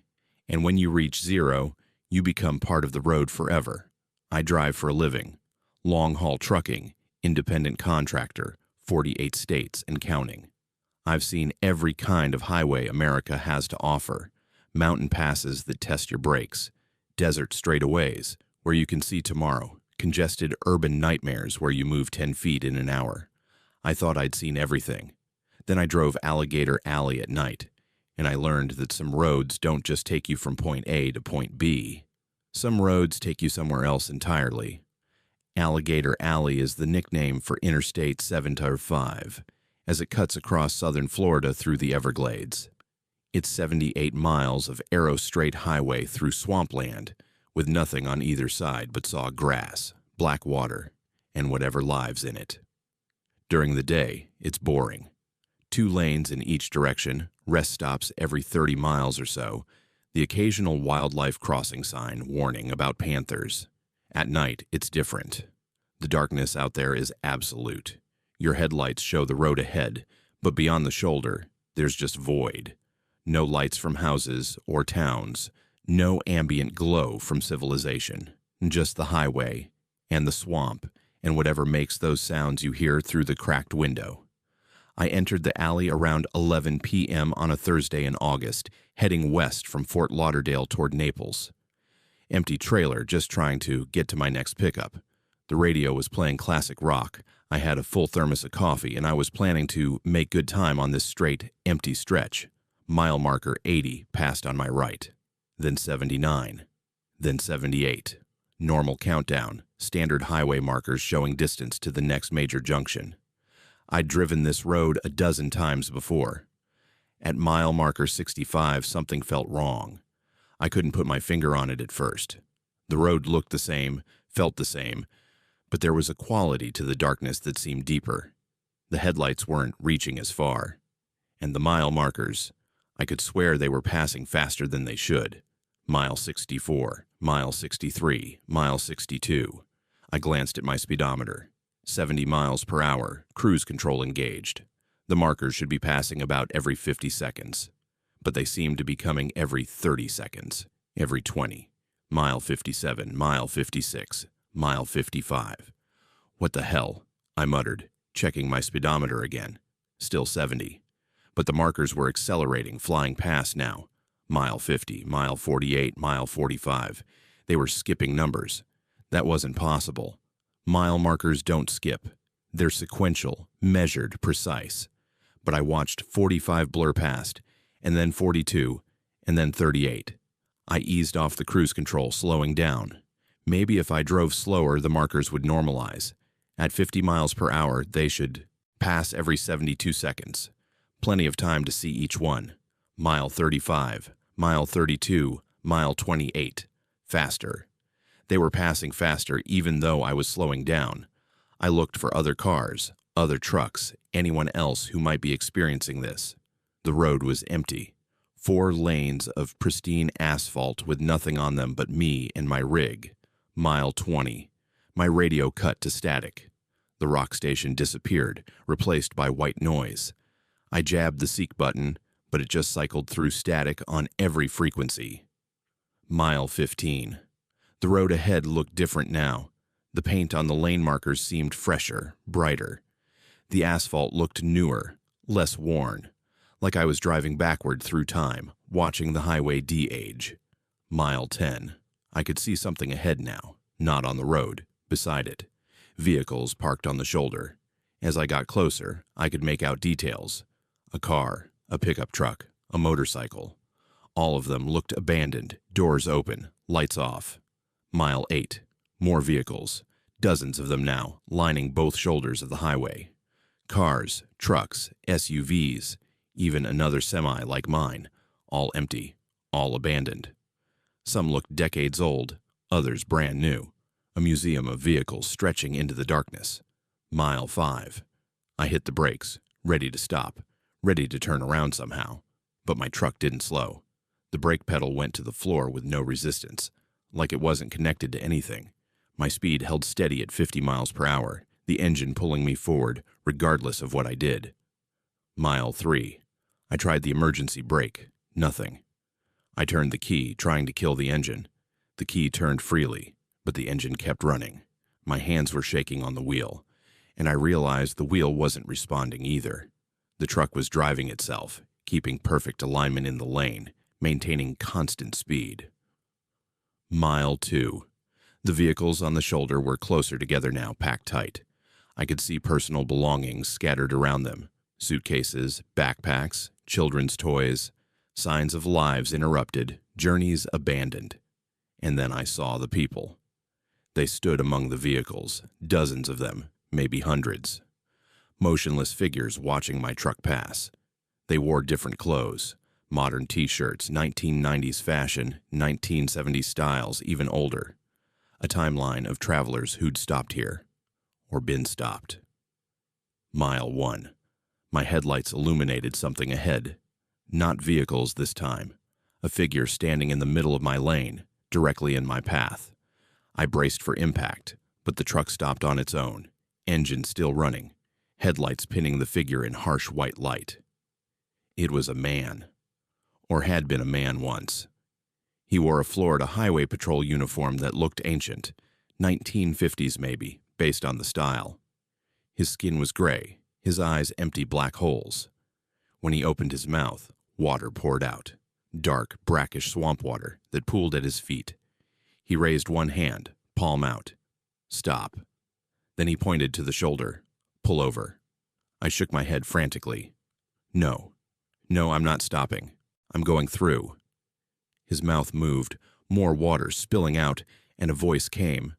Not from him, but from all around. From the swamp itself. From the road beneath my wheels. Mile 0 is the end. Everyone reaches mile 0. I'm going back, I said, throwing the truck into reverse. The transmission engaged, and the truck started backing up. Relief flooded through me. I could escape. I could... Mile marker 1 appeared ahead of me, but I was driving backward. The marker should be receding. Instead, it stayed fixed in place as I reversed toward it. I drove past it, and immediately mile marker 0 appeared in my headlights. No. I slammed the brakes, threw it back in drive, accelerated forward. Mile 0 ahead. I reversed again, mile 0 behind me. No matter which direction I drove, mile marker 0 was always in front of me, always getting closer. The highway patrol ghost walked toward my truck, water still streaming from its mouth. The other figures began moving too, all converging on my vehicle, dozens of them, their movements jerky and wrong, like stop-motion animation. My driver's door opened on its own. Exit the vehicle, the voice said. Join the road. You've reached mile 0.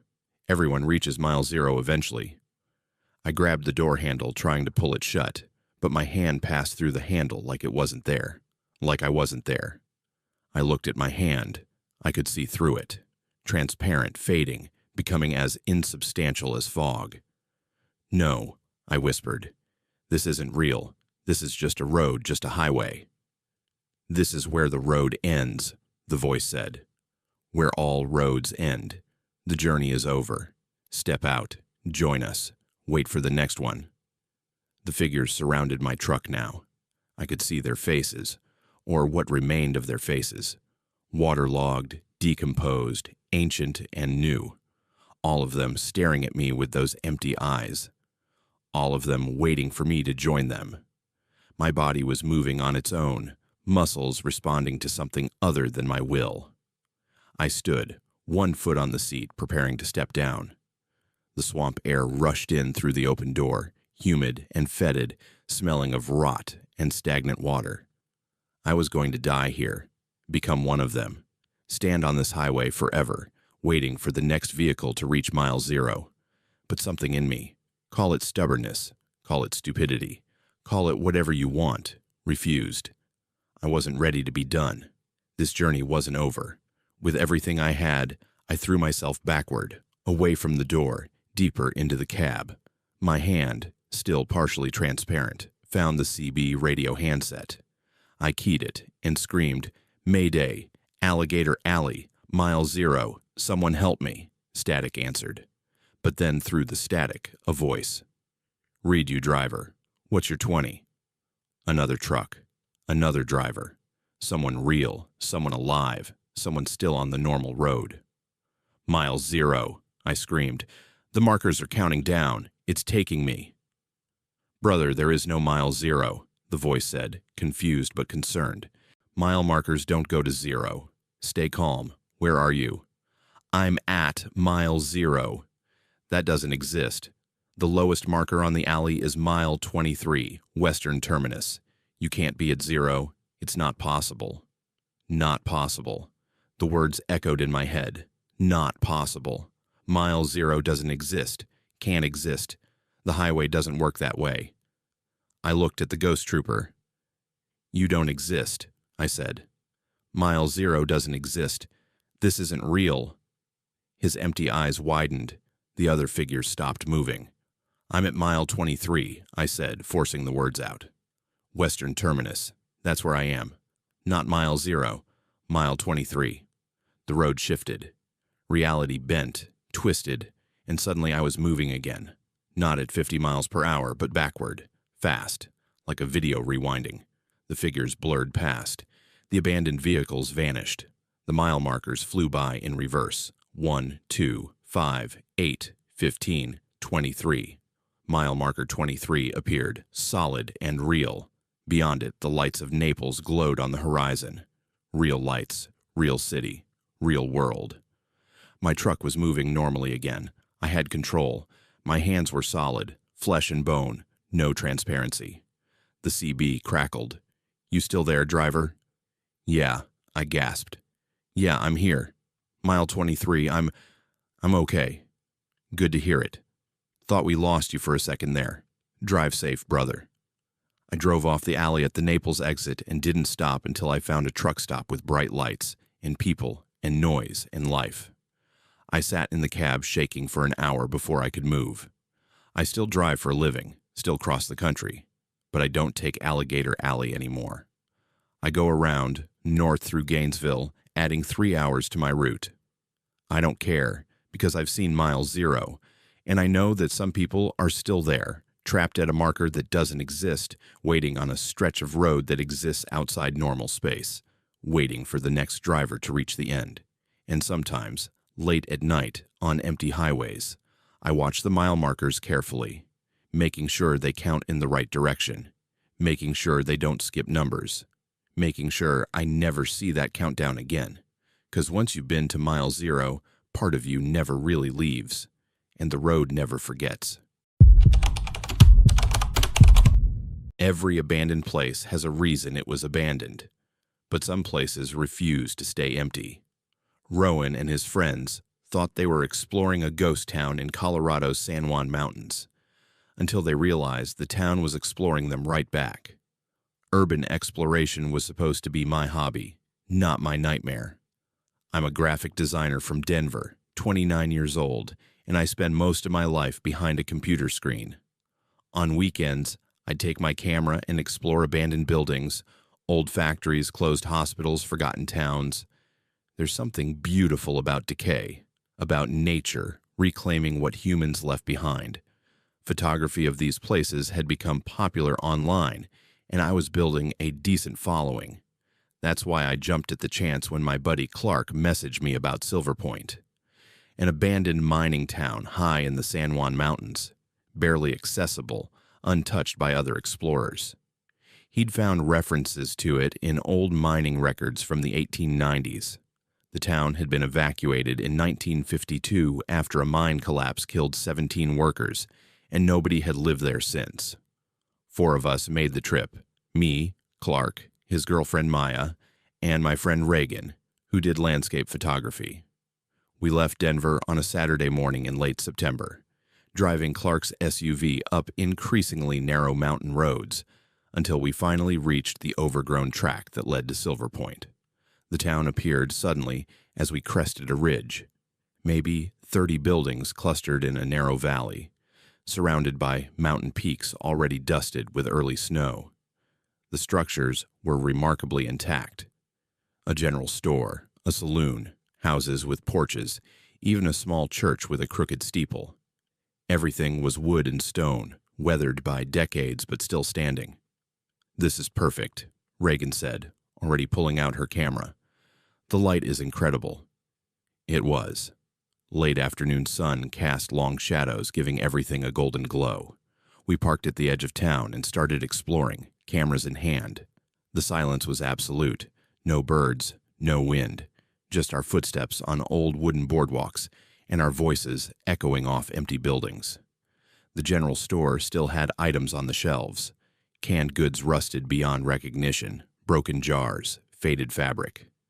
In the saloon, dust-covered bottles lined the bar, and playing cards lay scattered on tables as if a game had been interrupted mid-hand.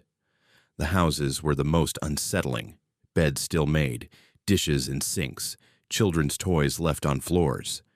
It looked less like an evacuation and more like everyone had simply vanished mid-activity. "Why would they leave everything?" Maya asked, photographing a child's doll sitting in a wooden high chair. "Mine collapse killed 17 people," Clark said, reading from his phone notes. "The whole town basically worked in the mine. After the accident, everyone just wanted out. They took what they could carry and never came back." I was photographing the church when I noticed something odd. Through my camera lens, I could see all the buildings clearly. But when I looked with my naked eye, something felt wrong. The buildings seemed to be facing us, not physically turning, but every window, every door, every opening seemed oriented toward where we were standing, regardless of the building's actual orientation. I lowered my camera and blinked. The feeling persisted, like we were in a stadium and every seat was occupied by empty buildings, all watching. "Does anyone else feel like we're being watched?" I asked. "It's just a creepy abandoned town," Reagan said, but she was looking around uneasily.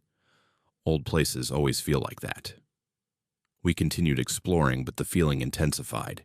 In every building, I found myself checking over my shoulder. Shadows seemed wrong, falling at angles that didn't match the sun's position. And the silence, it was too complete. Even abandoned places have ambient noise. Here, there was nothing. We were in one of the larger houses when Maya called out from upstairs, "Guys, you need to see this." We climbed the creaking stairs to find her in a bedroom, staring at the wall. Someone had carved words into the wooden planks, deep grooves cut with something sharp. "The town keeps what it sees. Every face, every name. Don't let it see you. Don't let it know." Below that, in fresher-looking carvings, 2003, James and Sarah, run.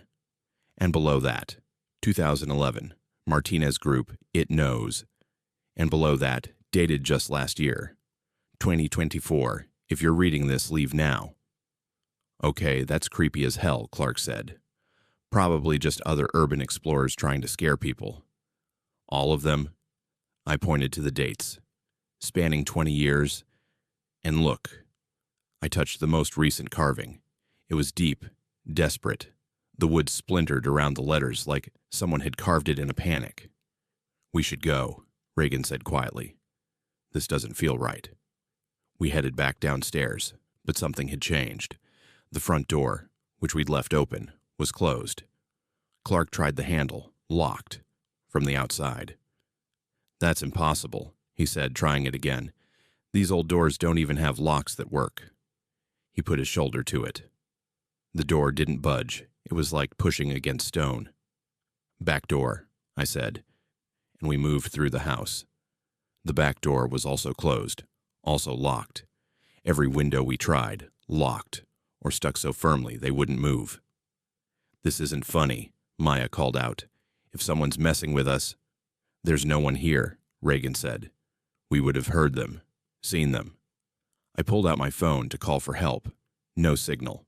None of us had signal, even though we'd all had bars when we arrived. "All right, we break a window," Clark said, grabbing a chair. He swung it at the nearest window. The chair shattered. The window didn't even crack. He tried again. Same result. The glass didn't break, didn't even scratch. "How is that possible?" Maya's voice was rising toward panic. "Glass doesn't do that." I looked through the intact window at the town outside. The other buildings seemed closer than before. Not much. Just a few feet, but definitely closer. And they were all oriented toward this house now. Every door and window facing our location, with an attention that felt predatory. "The buildings moved," I whispered. "They're closer." "Buildings don't move, Rowan," Clark said, but he was looking too, and I could see the fear in his eyes. "We tried every exit, every window, all sealed. The house had trapped us." As the sun began setting, the temperature dropped rapidly, mountain cold, the kind that gets into your bones. And in the growing darkness, we heard sounds. Footsteps on the boardwalk outside. Not human footsteps. Too heavy, too rhythmic, like machinery moving. Through the window, we saw them. Figures walking through the town, coming from every building. They looked human-shaped but wrong, too stiff, moving with mechanical precision. As they passed through patches of fading light, we could see they weren't solid. They were like photographs, two-dimensional images of people walking upright, flat, and impossible. "What are those?" Reagan breathed. The figures converged on our house. They didn't open doors. They just appeared inside, passing through walls like the walls weren't there.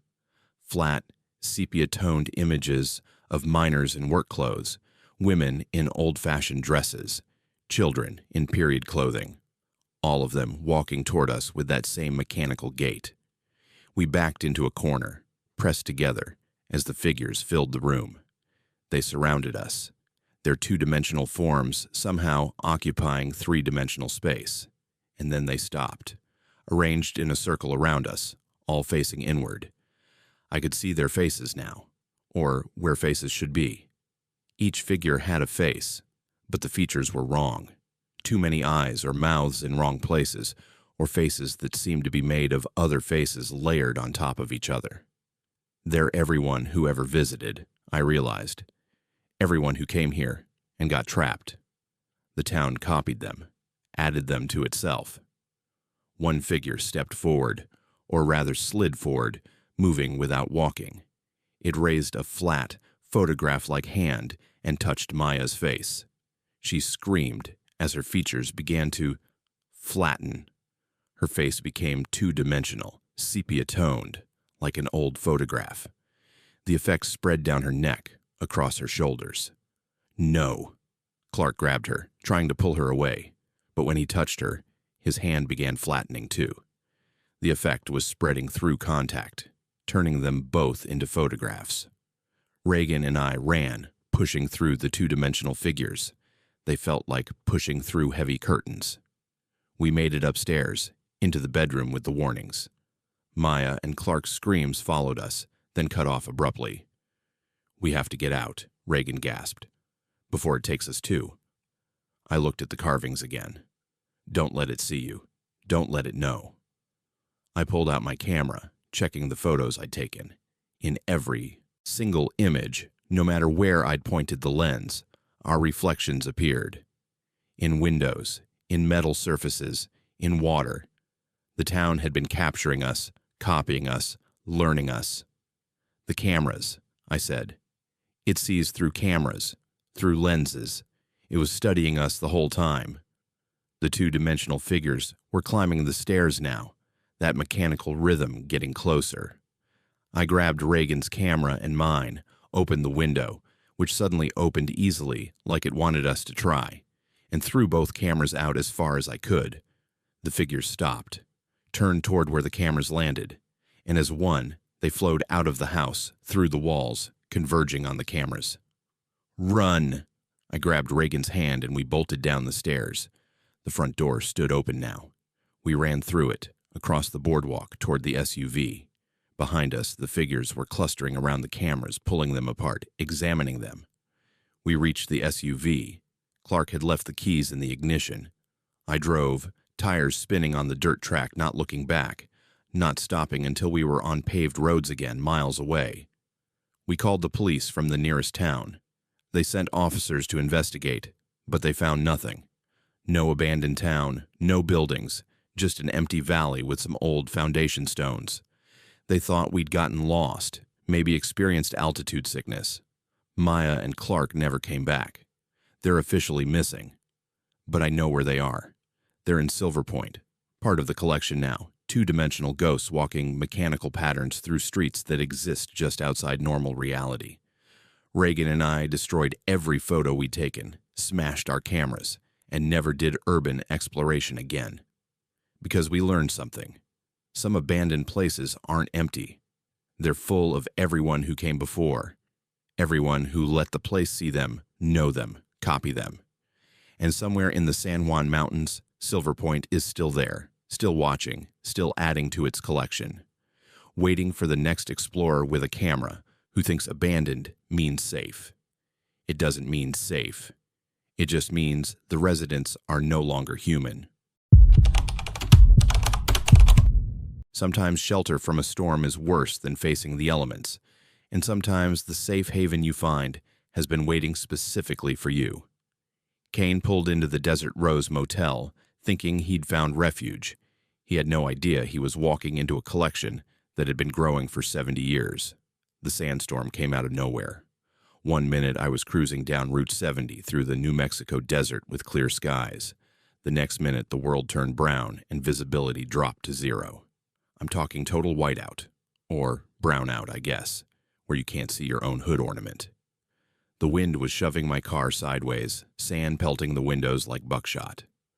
I slowed to a crawl, hazards on, praying I wouldn't drive off the road into a ditch. That's when I saw the neon sign materializing through the swirling sand. Desert Rose Motel, vacancy.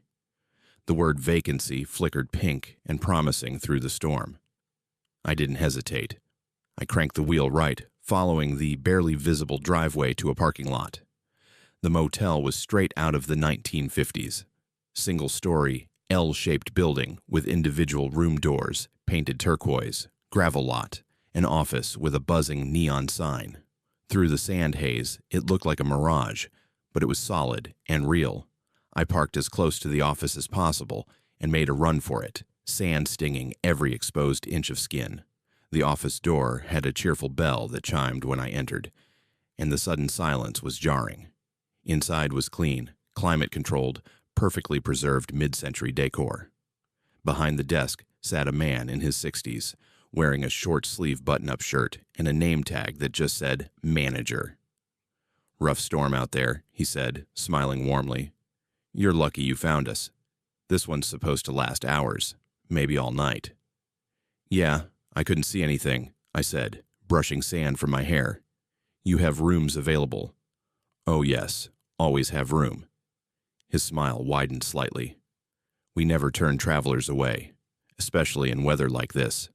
You'll be perfectly safe here. Most guests stay much longer than they initially plan."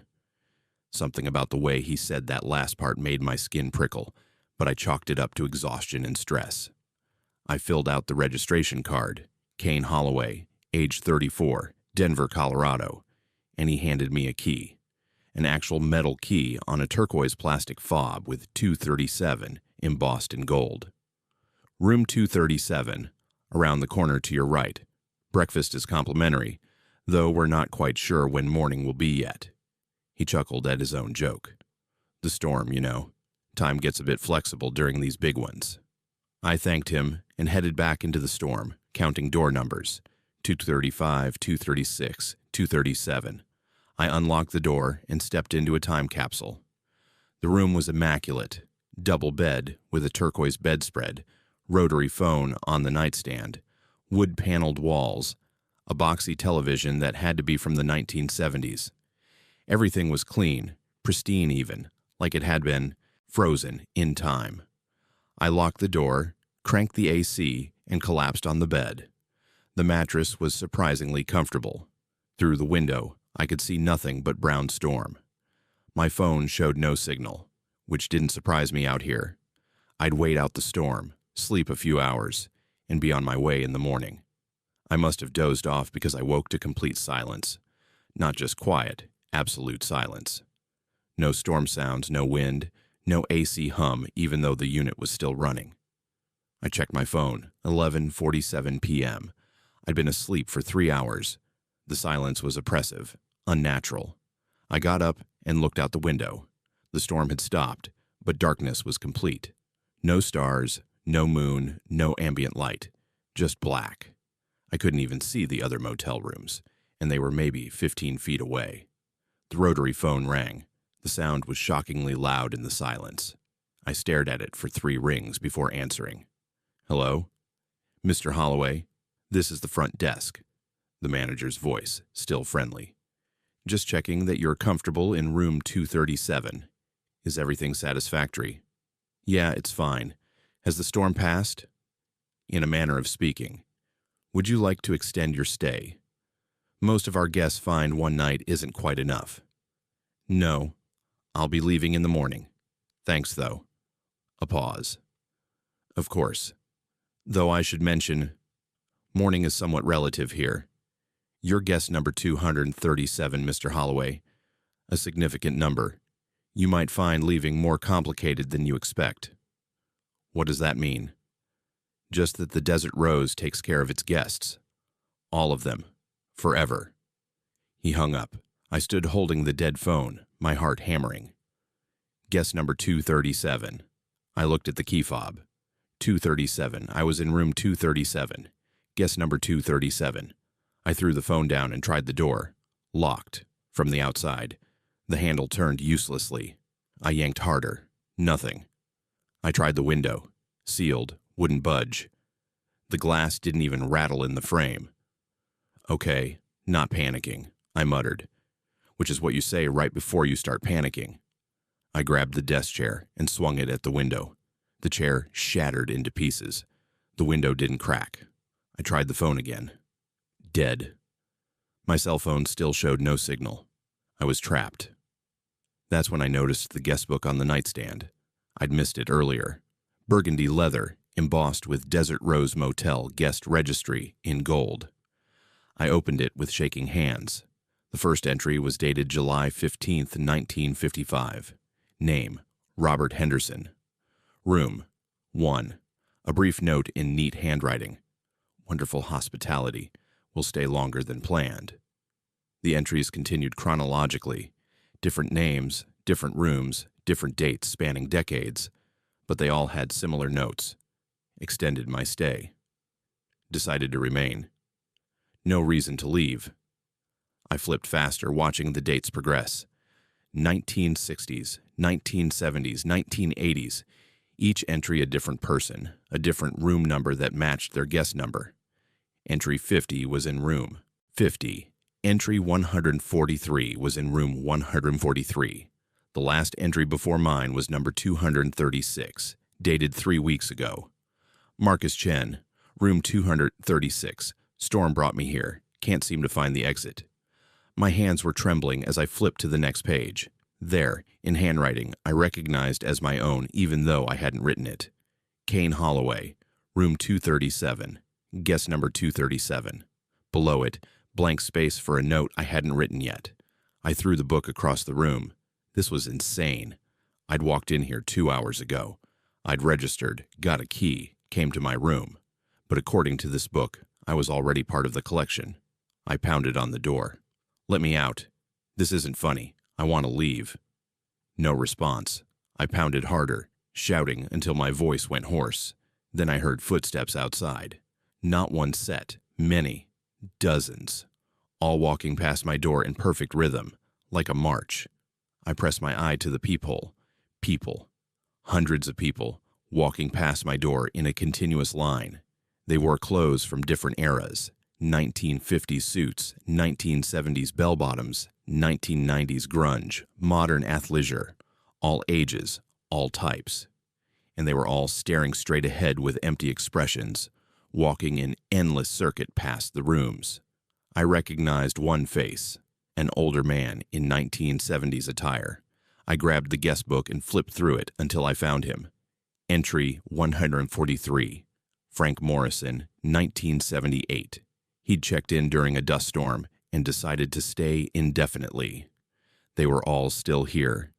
Every guest who'd ever checked in, walking circuits around the motel like prisoners in an exercise yard, trapped in their moment forever. And I was number 237. I backed away from the door, my mind racing. There had to be a way out. Every trap has an exit. I just had to think. The guest book. I picked it up again, forcing myself to read carefully.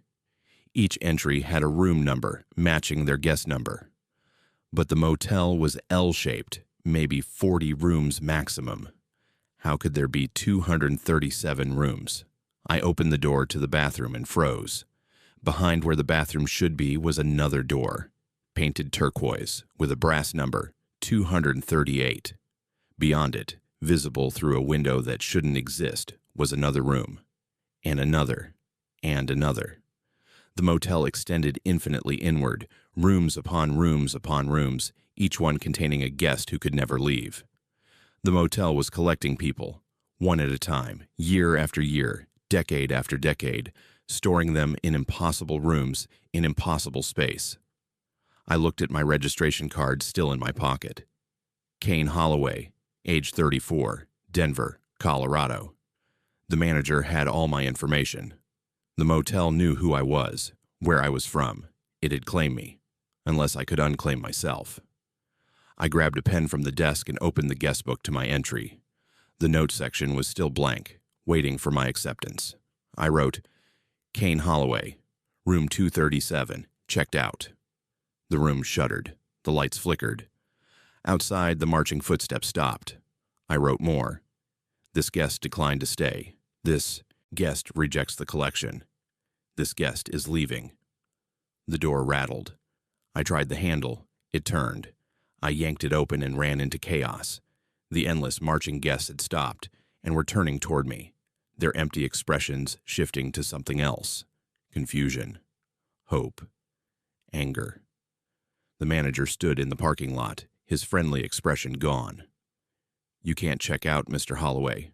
No one checks out. You're number 237. You have a room.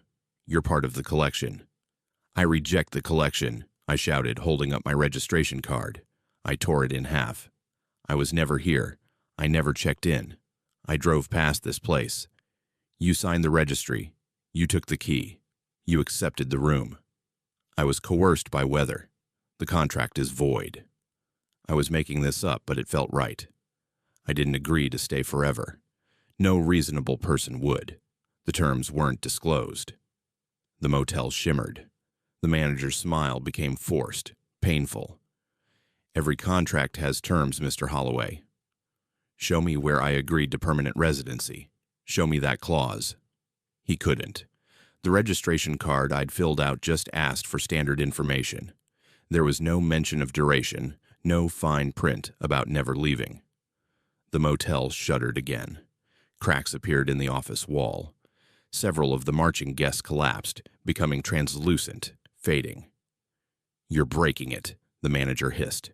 "You're destroying the collection." Good. I walked toward my car. The other guests were fading now, disappearing one by one, finally released from their imprisonment. The manager screamed, but his voice was fading too. I got in my car and drove. The Desert Rose Motel vanished in my rearview mirror, collapsing into impossible angles before winking out of existence entirely. I never found it again. I've driven Route 70 a dozen times since, looking for where it should be. Nothing there but desert, like it never existed. But sometimes I wonder about those 236 other guests. Did they fade completely? Or did they finally get to check out, to finish journeys interrupted decades ago? And I wonder if somewhere, in some impossible space between rest stops and nowhere, the Desert Rose is rebuilding, starting over, waiting for guest number 1. If you survived this story, you're braver than most. This is the kind of horror that waits on America's loneliest roads, the kind you won't escape unless you know the rules. If you want more stories that will make you think twice about your next road trip, subscribe to Haunted Fears and hit that notification bell. We upload daily tales of terror from highways, motels, and forgotten places across America. The next story could save your life, or at least keep you awake tonight. Don't travel alone. Bring the Haunted Fears horror family with you. Subscribe now, because the road is always watching.